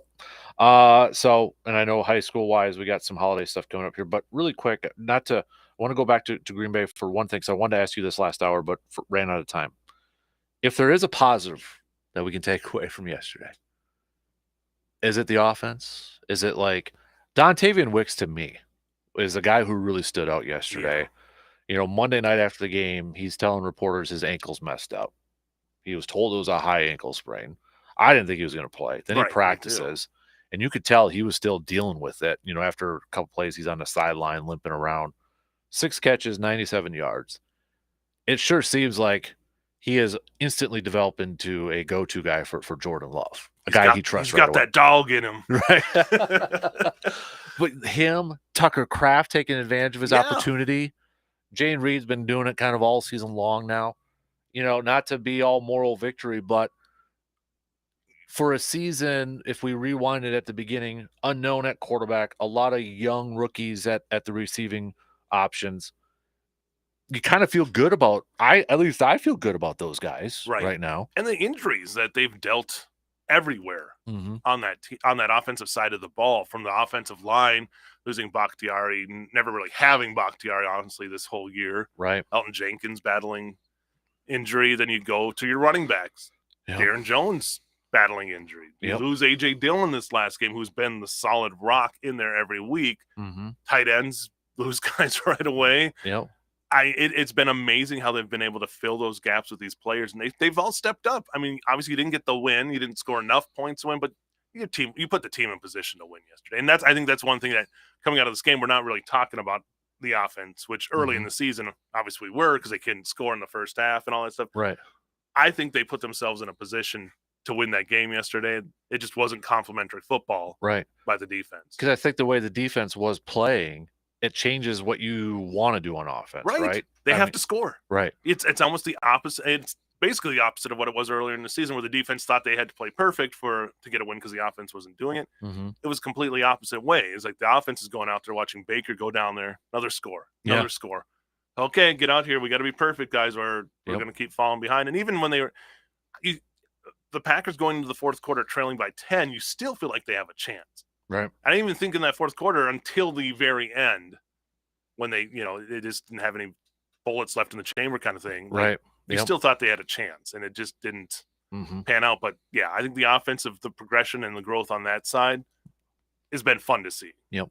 The defense, the regression of the defense lately is not what you exactly. Like. Yep. Exactly. So, okay. So kind of just to maybe preview or look ahead to, and again, it's going to be difficult. I mean, there's not a whole lot of stuff going on with prep wise or. No, I mean, they still got a week here. Yeah. This week, there's still enough local conference stuff going on, and until you get to the weekend, and then a big 5 or 6 days before more of the holiday tournaments will start back up next year. So I saw I saw you retweet this a little bit earlier this morning with was it Eau Claire United with a little soccer over there too? Yeah, they have a program there for development and physical disabilities to get out there and a chance to play soccer. And Ned Noel, who hooked me up with the information there. Him and his son and my son are really good friends. So yeah, just he's loves soccer and loves being able to help out people that just don't have the ability to maybe play on on some of these teams, get out there and get a chance to experience the game. So really good program and really great that we were able to give them the recognition they deserve. Absolutely. I know this is a little bit down the road here into spring, but I think this is kind of cool. Baseball, Leave Us Strum. They're playing down at is it AmFam Field? Yeah, American they got a Family game Field? after one of the Brewers games there. That's so. really cool. Yeah, that was a team last year that had one of their banner years and has a lot of those guys returning, and a lot of those guys are going to play college baseball after this year too. So to get a chance to go down to AmFam and play in one of those games following a Brewers game, really cool experience. Absolutely. So just a couple of feel good. Stories out there that's too, what so. to me that's what the high school sports, prep sports, it's all about. Is just these stories like this, right? Hearing the good stuff that comes out of it. Absolutely. So, for the basketball season, I know we're in, but does the season kind of really, when we talk about the NBA, they always talk about Christmas Day, right? Kind of a turning point there. Is that kind of the same for high school, or are we already kind of there, with some of that? I think it's similar. Yeah. Because you do have that kind of that break in the middle of the season coming up. It's not even the middle. It's like the first third of the season. Right. So I think after Christmas, you really start getting into that week in, week out grind of conference games and really focusing on that. So I think you're getting, but like you said, we've already had some good conference games. Boys basketball, I'm thinking back to this last week where we had McDonald and Bloomer playing a big meaningful game this early in the season. You had Eau Claire North and Memorial Girls playing each other that last week as well. So yeah, you're already getting some of those big matchups there. And then the Memorial boys keep on rolling. Had a big overtime win on Friday as they went to River Falls and got that too. Yeah. So are they undefeated? I believe so. It's my morning sometimes. I believe they're still. Yes, they were on Friday, unless something happened over the weekend. I missed that. And then Elk Mountain girls having a great start to the season. They're undefeated, as are the McDonald girls too. And Menominee too, I think. And Menominee girls. Thank you. I do not want to leave them out because I want to apologize to the Menominee girls team because on Friday we had the score flipped accidentally on the scoreboard, but this gives me a public forum to apologize for them. They did play Altoona, and Altoona Alyssa Worth, got over 1,000 points in that game too. Nice. So yeah, I mean it really is. It's an interesting time of the season, but we're starting to kind of see some of these teams show the potential they have as we get past maybe that second 2/3 of the season where obviously we'll get towards playoffs come in February. So it seems like too a lot of the stuff may be kind of up in the air, at least conference wise. There's multiple teams or a couple teams at least still in contention for some conference champions. Oh yeah, I think so. I think Boomer McDonald probably battling for it. Stanley Boyd's played some really good games lately too. So that's a team that I feel like that's on the rise. That's kind of snuck up under the radar. Regis too. And you can never count Regis out. That team is so scrappy, and another team that's I think growing as the season goes. On the girls' side, McDonald girls undefeated so far this season, but there's going to be some tough matchups in there. Regis again always plays tough. Right. Some great coaching going on there. So yeah, I mean, I look at it's fun. It really is to see what can happen. I know this week Hudson and Menominee play in girls basketball. That'll be for first place. Yeah. In the Big River. So I mean, I think it was tomorrow. Some decent, girls basketball matchups. Rice Lake girls, the Shepley sisters. Yep. They'll be at Eau Claire North too. So then Memorial goes to New Richmond, which is Richmond's been playing it tough in the boys. So yeah, just a lot of really good matchups so far in this regular season. I don't want to discount the Fall Creek teams on both sides, the girls and boys who have been playing good. Once Fall Creek boys playing tough, when they get Bo Volrath back too, that team will probably take another step. And I know because we had a listener on Friday making sure we knew too. Fall Creek girls beating Neilsville, who's kind of been a thorn in the side over there too. So, and Neilsville's been kind of a perennial state team. It seems like every couple of years. Dyer's teams are just ever since I got here, 13 years ago, have been battling every year for a chance to go to state. So for Fall Creek, that's a big step. It really is. So it just shows you where they're at. And yeah, like I said, as we could keep going on this season, I think we're going to see a lot of these just really close battles in these conferences. Yeah. And I know we had the was it the Santa invite for swimming? Was it the Santa invite? So the Eau Claire Alliance won that. Hosted, the host team won it. Yeah, so that's always a fun event. I remember covering back when I worked weekends, and then Philip Chorzay, who covered it for us, they're even guy who swam in college at Ball State, so he knows his swimming. Yeah, I've been blessed to have people that know swimming better than Jen Chapman before. She knew everything about swimming, and it was same thing with Philip. I mean, he knows that sport inside and out. So it was a very awesome event, and great that we were able to get there. And we want to give as much of those sports as much coverage as we can. So. Right. And then I know we mentioned it already, but it happened before this past weekend's game. But Tanya England did eclipse 400 career wins. Now over fourth there too. Coach on the women's side in the WIAC to do that. Just a testament to her ability to coach and her, to mold this talent and get to where to go. I mean, that nothing but respect for Tanya. I mean, it's great to see her up there in the upper echelons because she deserves it. She works. No one works harder than Tanya England when it comes to coaching, and for her to get up there, it's well deserved, and there's many more wins to come. Yeah, I know, and just you know her way more better than I do, but in my conversation with her, always like focused. It seems like like extremely focused. She is, but she's she gets a great perspective on everything. Like you give Tanya a subject, and she'll give you the ins and outs of everything of where she's going, what she wants to do. That to me is what makes her a great coach, because it's not just yes, no. It's she knows everything has its nuances, and she'll explain it to you and does it in a great job. Yep, exactly. So, switching gears here a little bit, I want to talk hoops, but this just popped up, and I'd always Eric Montross just passed away. Oh man, cancer, age of 52. The former center, North Carolina, played with Boston in the hoops, and I always tell this story when I was. I just told it again the other day. But when I was a kid, I was a huge Orlando Magic fan.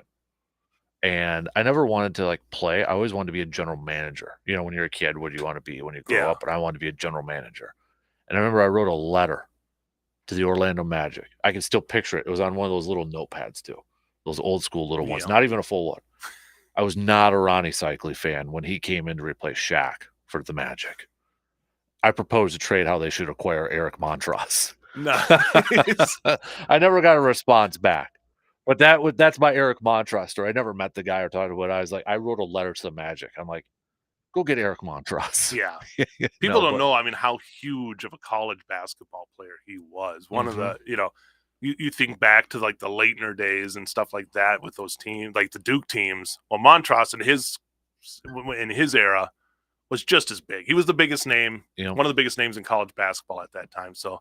Very sad to hear of his passing, but what a legacy he left, especially in the college basketball ranks. Yeah, exactly. So, speaking of hoops, Bucks, Giannis just etched his name on another category franchise leader. Rebounds. Yep. Yeah. Joins Jordan, not bad. LeBron with the Cavs, not bad. Garnett with the Timberwolves as guys who lead their franchises in points, rebounds, and assists right now. Giannis having a little fun on social media afterwards, tagging Chris Middleton, saying he's going after the 3-point now. Who holds the block? It's probably Kareem still. I think it's Giannis. Giannis so has he's the blocks. Got that. I mean, yep. He let me bring it up here because I think it's blocks, minutes. I mean, he's almost everywhere. Free throws, even. What about assists? He's assists. Giannis is assists. I mean, that also tells you. I mean, he's probably been the longest tenured Buck. Got to be getting up there, right? Yeah. I mean, for Kareem's career in Milwaukee was actually really, short within the grand scheme of things. Right. He is, let me bring it up here. I'm trying to think, did McLaughlin play a few more years? But yeah, according to ESPN, he owns just about every major Bucks franchise record: points, rebounds, assists, blocks, triple doubles, games, minutes, field goals, and free throws made. Yeah. So I mean, that media guide, not that they really hand out media guides anymore, but the online media guide is a lot of Giannis. Yeah. Yeah. And single game record, no controversy with that. It was kind of funny how I don't know if anybody saw this too. TV cameras made sure to follow the game ball after the game. Did you see that? They focused on game ball was going in that. And funny enough, in the write-up on the mothership on ESPN, they put a little note on there saying, with the game ball next to Giannis, sitting next to him in the locker room. It never. What did they say? It never. The Bucks had it the whole time. Or yeah, something there like was a video thing that caught it. That like the Bucks security guy took it away from the official right away.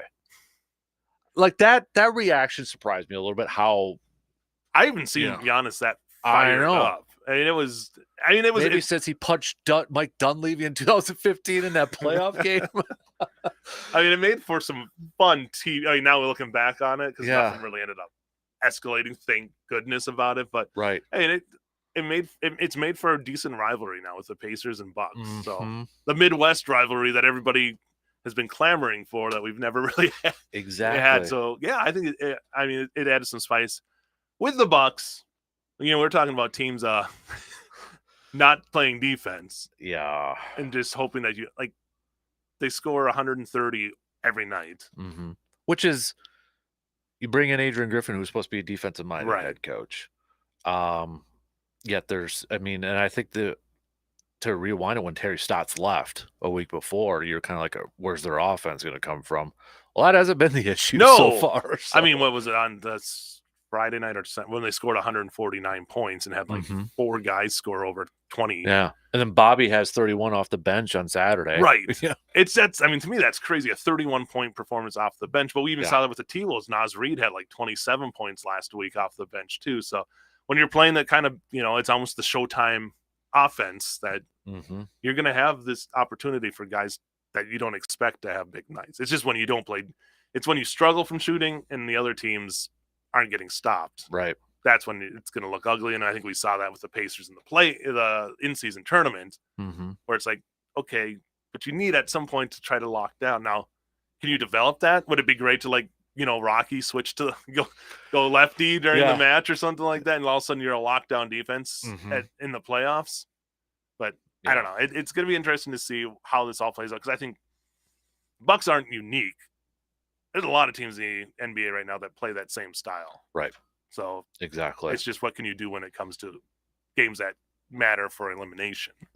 Yep. They're still in second now, 1.5 back from Boston, even though winning 4 in a row, because Boston's won five in a row at this point. Philly has creeped up now. They've won 6 in a row. So they're in third. Orlando dropped down a little bit. They're in fourth. And none of those teams are world beaters on Boston's good team. Yeah. But I don't think they're anywhere that much better than the Bucks. Right. So I mean, as far as the East goes, it's really still up in the air. I mean, it's early, but yeah, I don't see any of those teams being a team that the Bucks can't beat. Right. Exactly. All right, before I let you go here, I'm gonna go over some text here. You ready? All right, let's do it. Because I was just Rob Demovsky just tweeted out. He retweeted his article from yesterday, and he had to put in parentheses, "No, nothing has changed with Joe Barry's status at this point.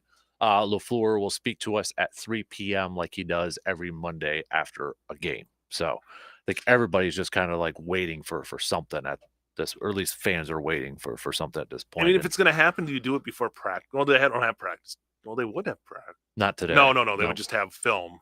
Yep. So do you do it before they meet? Yeah, I think you would do it before LaFleur spoke, right? Right. Or you do it right after, so he doesn't have to address it. Yeah.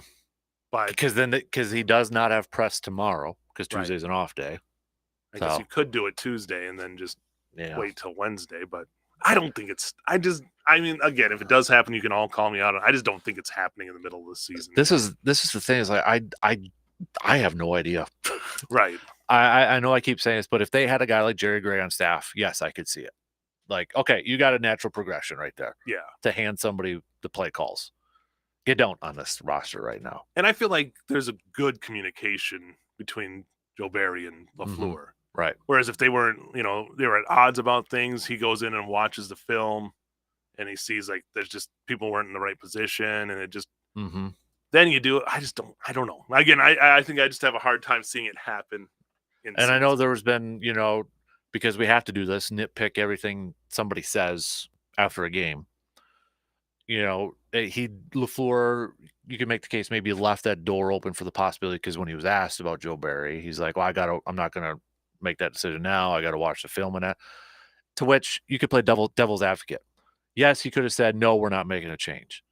But at the same time, he's not going to tell you right after the game that, yeah, we're going to let go of Joe Barry. Right. He's not going to tell the press that right away after that. Yeah, he's not the Mike Ditka type that was going to just come in and light the world on fire with his comments. Yeah. So, and like you said, I could see it either way. I don't think I'd be surprised either way, to be honest with you. Maybe a little bit more if they actually did it, because I think that's where I'd be more surprised if it actually happened. And I know, and I'm hoping this is tongue-in-cheek from a lot of fans after the game yesterday when they said he won't be fired, he'll just get promoted. Okay, tongue-in-cheek. Let's, I hope that's tongue-in-cheek, and that's what you really don't believe. But, or the fact, we had quite a few people saying too that the only way he gets let go is that Matt LaFleur will get fired, and then finally Matt LaFleur is not getting fired. Can we put that down now? That's not going to happen. The way he's gotten this team to even be in this position. With what we were taught, the youngest team and all the different things that have come through. Matt LaFleur's done, I think, a good job coaching this team. Not a great job coaching this team this year. If he would have got to double-digit wins, which he can't now, I mean, would that get Coach of the Year votes? Since we were just talking about that. I think even last week or the week before they, with Kansas City. I think a lot of people were. So yeah, it's a young. I think I put it out there. Even if they beat Kansas City, it's like, I would not be surprised if the team doesn't make the playoffs still. They're a young team that's going to have this ebb and flow. And right now we're seeing that, that ebb and flow right now with 2 down games. Now you got 3 games to try to do something. Right. Is it too late? We don't know because now they're not in control of what they do. Yep. So we'll see what happens. Dennis and Elk Mound said, I want Barry gone too, but they won't. His contract is up this year. They will just wait and not just extend it. Jeff saying Barry will not change or adjust his scheme. This umbrella zone with corners giving a 10-yard cushion. Every down is the dumbest thing I've seen. A peewee football team could beat this defense. If LaFleur doesn't get rid of Barry, maybe LaFleur needs to go too. Well, LaFleur's not getting fired at this point. The whole 10-yard cushion thing, I go back and forth on this because I go back to what Jair said at the beginning of the year. The comment he made where their new secondary coach, Greg Williams, not that Greg Williams, this new Greg Williams. Not double G Greg Williams. Yes. Where he said their new secondary coach is trying to get him to play closer to the line of scrimmage. So I'm like, do they let the corners have the freedom in the defense to line up how they want then? If Jair is saying, yeah, my position coach is trying to get me to play closer, does that mean they're allowing these corners to have that freedom a little bit? Or I don't know. So is that all Joe Barry then at that? I don't know. I really don't. Individual talent too. Yeah. Like if you're a corner and you know that you can't keep up with some of these guys, you're going to give them that cushion because you don't want to get beat deep. Yeah. On one-on-one coverage. So, I mean, but yeah, we see the hole. Again, it goes with the quarterbacks being able to find those holes in the zone. Right. And we saw it early in the year where I think like a Kirk Cousins was able to pick apart the Packers. Yeah. That was good. I can't believe I actually said that. Pickled peppers too. Pick apart the Packers and exploit that. And I think Baker was just another example of somebody being able to take what he's given and not really force anything. Yeah. Surveyor Sam, I was actually pretty happy for the most part with the offense. Wicks is an absolute stud after the catch. Reed is by far and away number 1 receiver on his team. And Jordan, I thought, looked good. When they needed to score, they did. It's just difficult to keep up when the defense might as well be a broken water dam during a monsoon. Barry needs to go and bring in Jimmy next year. We have pieces, just need to get them all playing at their best, all at the same time, and we haven't yet done that. That's true. And I mean, they haven't had their full complement on either side of the ball. Right. But on defense, it's just, again, there was games where they looked brilliant. For a good 6-game stretch there, I think they didn't, I don't know, brilliant's the word, but looked very solid. And it just kind of the last couple games has really fallen apart. I mean, against weaker opponents. After you hold a Kansas City, anything's going to look a lot more. Right. A lot weak. And even Detroit, too, that game. So, yep. Another texter here saying, last one here, and we'll let you go, JC. I'm hoping the Packers keep Joe Barry until the end of the season. And I was waiting for somebody to say this. He helps our draft position. The Packers at best would be a one and done in the playoffs. I'm hoping they miss the playoffs this year to build for the future. who would you get to call plays for the defense? Packers could have 3 picks in the top 40-ish picks. Cut David Bakhtiari, Campbell, and trade Alexander. Pack have a lot of bright spots to build on. With any luck, it won't take 10 years to get back. That's top of the division. We talked about the trading Alexander one a little bit earlier. You would actually lose more money than you would gain. Yeah. At that. I get the Bakhtiari one. Right. I think unfortunately for him, I think that's where it's going to go. Mm-hmm. And I kind of get the Campbell one too, because I don't think he's the same guy that they signed up long-term a couple of years ago. You're going to have a lot more capital on the money side and on the draft side coming up this offseason. This is kind of, I feel like, one of those years where you had to almost grin and bear it. Yep. And I think you've had results better, honestly, than a lot of people thought that they were going to have this year. And you're battling for a playoff spot. It's still going to be tough. Yep. But, yeah, obviously you lose the draft position, but you also have another team in New York that's helping you out a little bit in that position. Yeah. So hey, maybe that 3rd round curse is over with Tucker Kraft after actually playing decent. So he looks like a number 1 tight end. Like, I mean, with the fact that you get Musgrave back, maybe some good 2 tight end stuff going on back in the days. Keith Jackson and Mark Chmura back in the day. I miss the old 2 tight. I mean, granted, NFL's changed a lot since that era, but they're 2 different types of tight ends a little bit too. Like Kraft says he prides himself on the yak, yards after catch. Musgrave is such a huge target down the seam. Yeah, you could have some fun with that.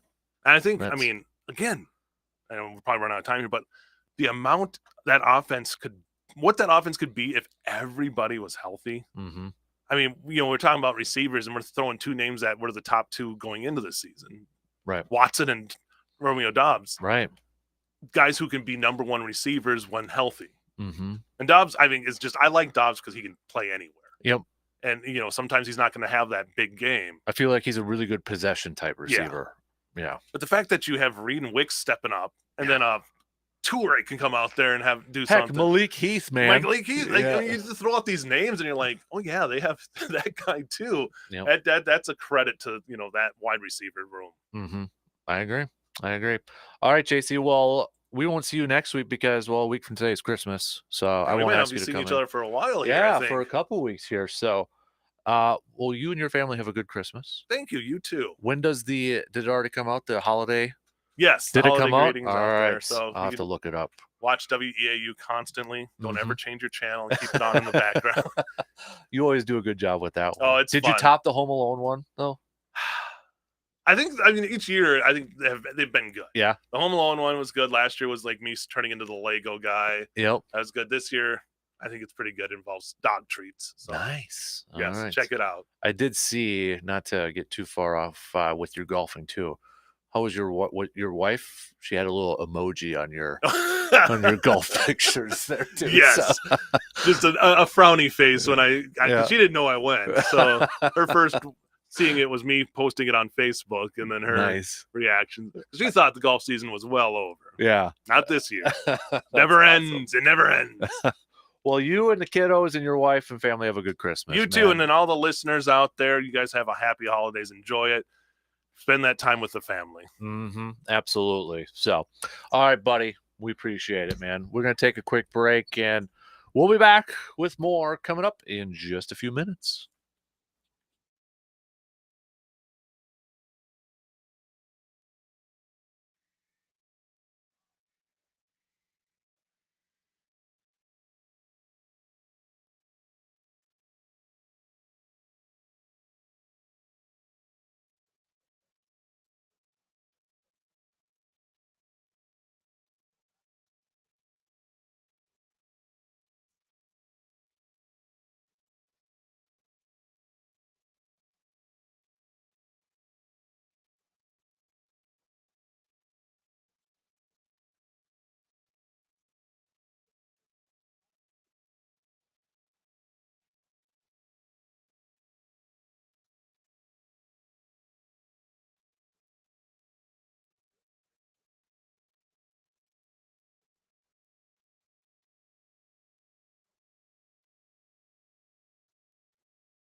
Only got about 20 minutes to the top of the hour here. No updates this morning so far on the job status of one Joseph Berry for the Packers. I know, been going back, it's been a the main topic this morning, and probably will be up until Matt LaFleur chats at 3 o'clock today. I honestly don't know whether he's going to be out of a job today or not. I really don't. And I wouldn't be surprised either way. I do feel like, though, he has pretty much solidified his like he won't be back next year. I feel like he won't be back next year, regardless of what happens in these final 3 games. I feel like he will not be back next year. But we'll see. We'll see if anything transpires today. You can bet by 3 o'clock when Matt LaFleur takes the podium to chat with the local media that that'll probably be a very, very heavy question, right? That'll be a question that is going to be asked in multiple different ways, in various ways. If I were to ask you, I am asking you, I guess, but if you could ask one question to LaFleur and make it a question that, is put your media cap on, put your reporter hat on. So make it a kind of a professional type of question. But if you could ask Matt LaFleur one question in today's presser, what would it be? And mine, I think one of mine, or at least, would be on a short list for me. And I'm going to go operate under the assumption that Barry's not going to be let go for this year, for the rest of this season. My question to him would be, do you perhaps regret maybe not bringing in or hiring a more veteran assistant, a former coordinator on the defensive staff and I know he probably wouldn't answer this, but I would ask him if he would regret that, because then you have kind of that easy transition. You kind of have that easy transition to moving on from your current defensive coordinator. Because right now, when you look at the coaching depth chart, there's nobody that has a lot of experience. Like last couple of years, you had Jerry Gray on staff and such. And, remember the Arizona game during when it was the COVID, the pandemic? It was the Rasul Douglas coming out party game. Joe Barry was not there. He had COVID, so Jerry Gray was the one calling plays and such. And now Jerry Gray is with Atlanta. But if you had him on staff, you have that natural former defensive coordinator, Jerry Gray. But they don't really have that now. Now, does that really matter? I don't know. Is there a guy on this staff that LaFleur wants to give a shot to see if he could potentially take the reins? I don't know. I mean, only 3 games, and it's Carolina, Minnesota, Chicago. Yeah, I don't know. I don't think there is. So, but at the same time, if I'm Joe Barry, like if I know the writing's on the wall, like I know like my fate is sealed at this point, I'd probably like to, like, you know what, if you guys are gonna let me go, just let's just get it over with right now. Let's just go for it. Rashawn Gary, after the game, said, going into the game, I feel like we've got the right game plan. Feel like we're going to be able to execute and come out on top. But to see the breakdown of the game, see how things went, right or left, I have to go back and watch the film. I know everybody loves that right now. They're getting tired of that, which I'm about to do in a couple minutes to see where we went right or wrong. And like I said, come back, we make them corrections and get to work. Rob Domofsky's piece on here, a little bit of a nugget, said, among LaFleur's comments that could be considered bad signs for Joe Barry were, quote, they're out coaching us, they're out scheming us, and outplaying us ultimately. Baker went out and shredded us, and it's disappointing. It's all concerning when it looks like there's some confusion going on back there. You've got to be so coordinated and so in tune, really on all 3 levels. Every guy plays off one another. And when there's any type of miscommunication, you get gashed, and that's what happened. 22 completions for 381 yards. I mean, that's not good enough. Yeah. I mean, especially when you look at it from a defensive side. I know you've got Carrington Valentine, who's a rookie on the corner. Eric Stokes played 76% of the snaps coming back from injury, but he's been around for a couple of years. Linebackers, I mean, it's not defensively when you look at the experience, those guys a little bit more experience on the defensive front than there is on the offensive side with young receivers, rookie receivers. And it looks like it's the defense sometimes with the communication that looks more lost than the offense. Preston Smith after the game, we all talked, and we know there's a lot of things we've got to fix, and there's a lot of things we can improve on to be a better team and a better defense. LaFleur also, when he was asked if he thinks Barry's message and plan has become lost on the players, LaFleur said, all I know is this, we've got 3 weeks left, we've got 3 games, and every game is a playoff mentality. Who knows what will happen, but we can't get it all back at once. You've got to earn it today. You've got to get back to practice and just give it our best shot from here on out. Packers playoff chances now down to 27% according to ESPN Analytics. All right. Let's do a really quick poll question. 11 minutes left. Do you think Barry will be let go by today? Yay or nay? Yay or nay? What do you think? Hit me up with a text, 715-830-1912. We'll take a quick break, and we'll be back with more to finish up things after these quick words.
Wrapping up the hour with some more sad news here this morning. So we mentioned about over an hour ago, former NBA player and college player Eric Montross passing away at the age of 52 due to cancer. Another young former basketball player, this time from the Badger world, former Badger basketball player Walt McGrory, passing away due to cancer as well. He was on the 2020 Big Ten winning team. That's how young this man is. So just sometimes there's some more important things than wins or losses when it comes to your team's winning games or losses or frustrations about coaches or anything like that. There's some things that mean a little bit more than the games themselves. But some sad news there with a couple of passings from two very young former basketball players out there too. So hate seeing that too. And I know a buddy of mine just lost his mom a few days ago too. So man, hate seeing news like that. All right, let's wrap up the last few minutes here. Bucks picking up a couple of wins this past weekend. Win on Saturday, win on Sunday. Beating Detroit on Saturday. Bobby Portis 31 points off the bench. And then the Bucks taking care of business against the Rockets on Sunday. They'll be back in action. Bucks will be back in action coming up on Tuesday, where they take on the San Antonio Spurs. A couple more games at home this week for the Bucks as they welcome the Spurs on Tuesday, and they also welcome the Orlando Magic on Thursday before hitting the road for a road trip here, which includes a couple games against the New York Knicks. First one up is on Saturday, then again on Monday on Christmas Day. After this game on Thursday at home, where the Bucks have been really good so far this season, after that game, they'll be back at home not until New Year's Day, January 1st, for a quick trip back, but then they're back on the road for a few more games here. So Bucks, after being at home a lot these last couple weeks here, they're going to be hitting the road here quite a bit to kind of end 2023 and go into the new year of 2024. So, but as we mentioned, Giannis etching his name into the franchise record books with another franchise record, this time rebounds. He's pretty much on there all over the place. Had a little fun on social media with his teammates, Chris Middleton, saying that he's coming after the three-pointers now too. So tongue-in-cheek, Bucks fans. He's not going to go out there and start chucking up threes just to get the record and such. So, all right. So we got that Badger basketball. Speaking of Badger basketball, but they're gonna have another game this week coming up against Chicago State. That'll be on Friday for Badger basketball. Before they go on a little bit of a break here, they'll have Iowa coming up on January 2nd. After that, to begin conference play. They did already have one conference game against Michigan State earlier this month, but fully get into conference play coming up after this final game against Chicago State here. Badgers picking up that win last week against Jacksonville State. A few days off here, and I'm sure they'll be playing with some heavy hearts on Friday coming up here too. So what else we got? Hey, Texas volleyball, who defeated the Badgers in the Final Four. They went up against Nebraska for the national championship, and I know Nebraska was the favorite, but Texas straight sets sweeping Nebraska in the national championship.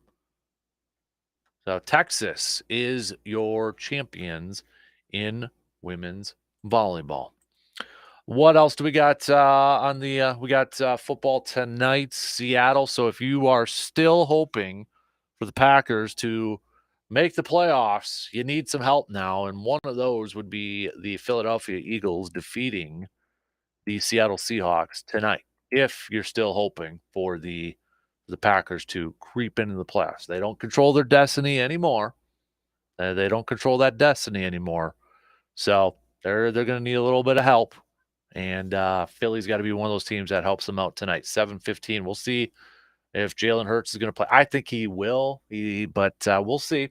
Dealing with an illness. Apparently, if the game was yesterday, wouldn't have been able to play due to his illness. But we'll see tonight if he's going to be able to give it a go. And that'll wrap up Week 15. And then we've got Week 16 coming up this week. All right, just 3 more games left in the regular season. 3 more weeks. That's it.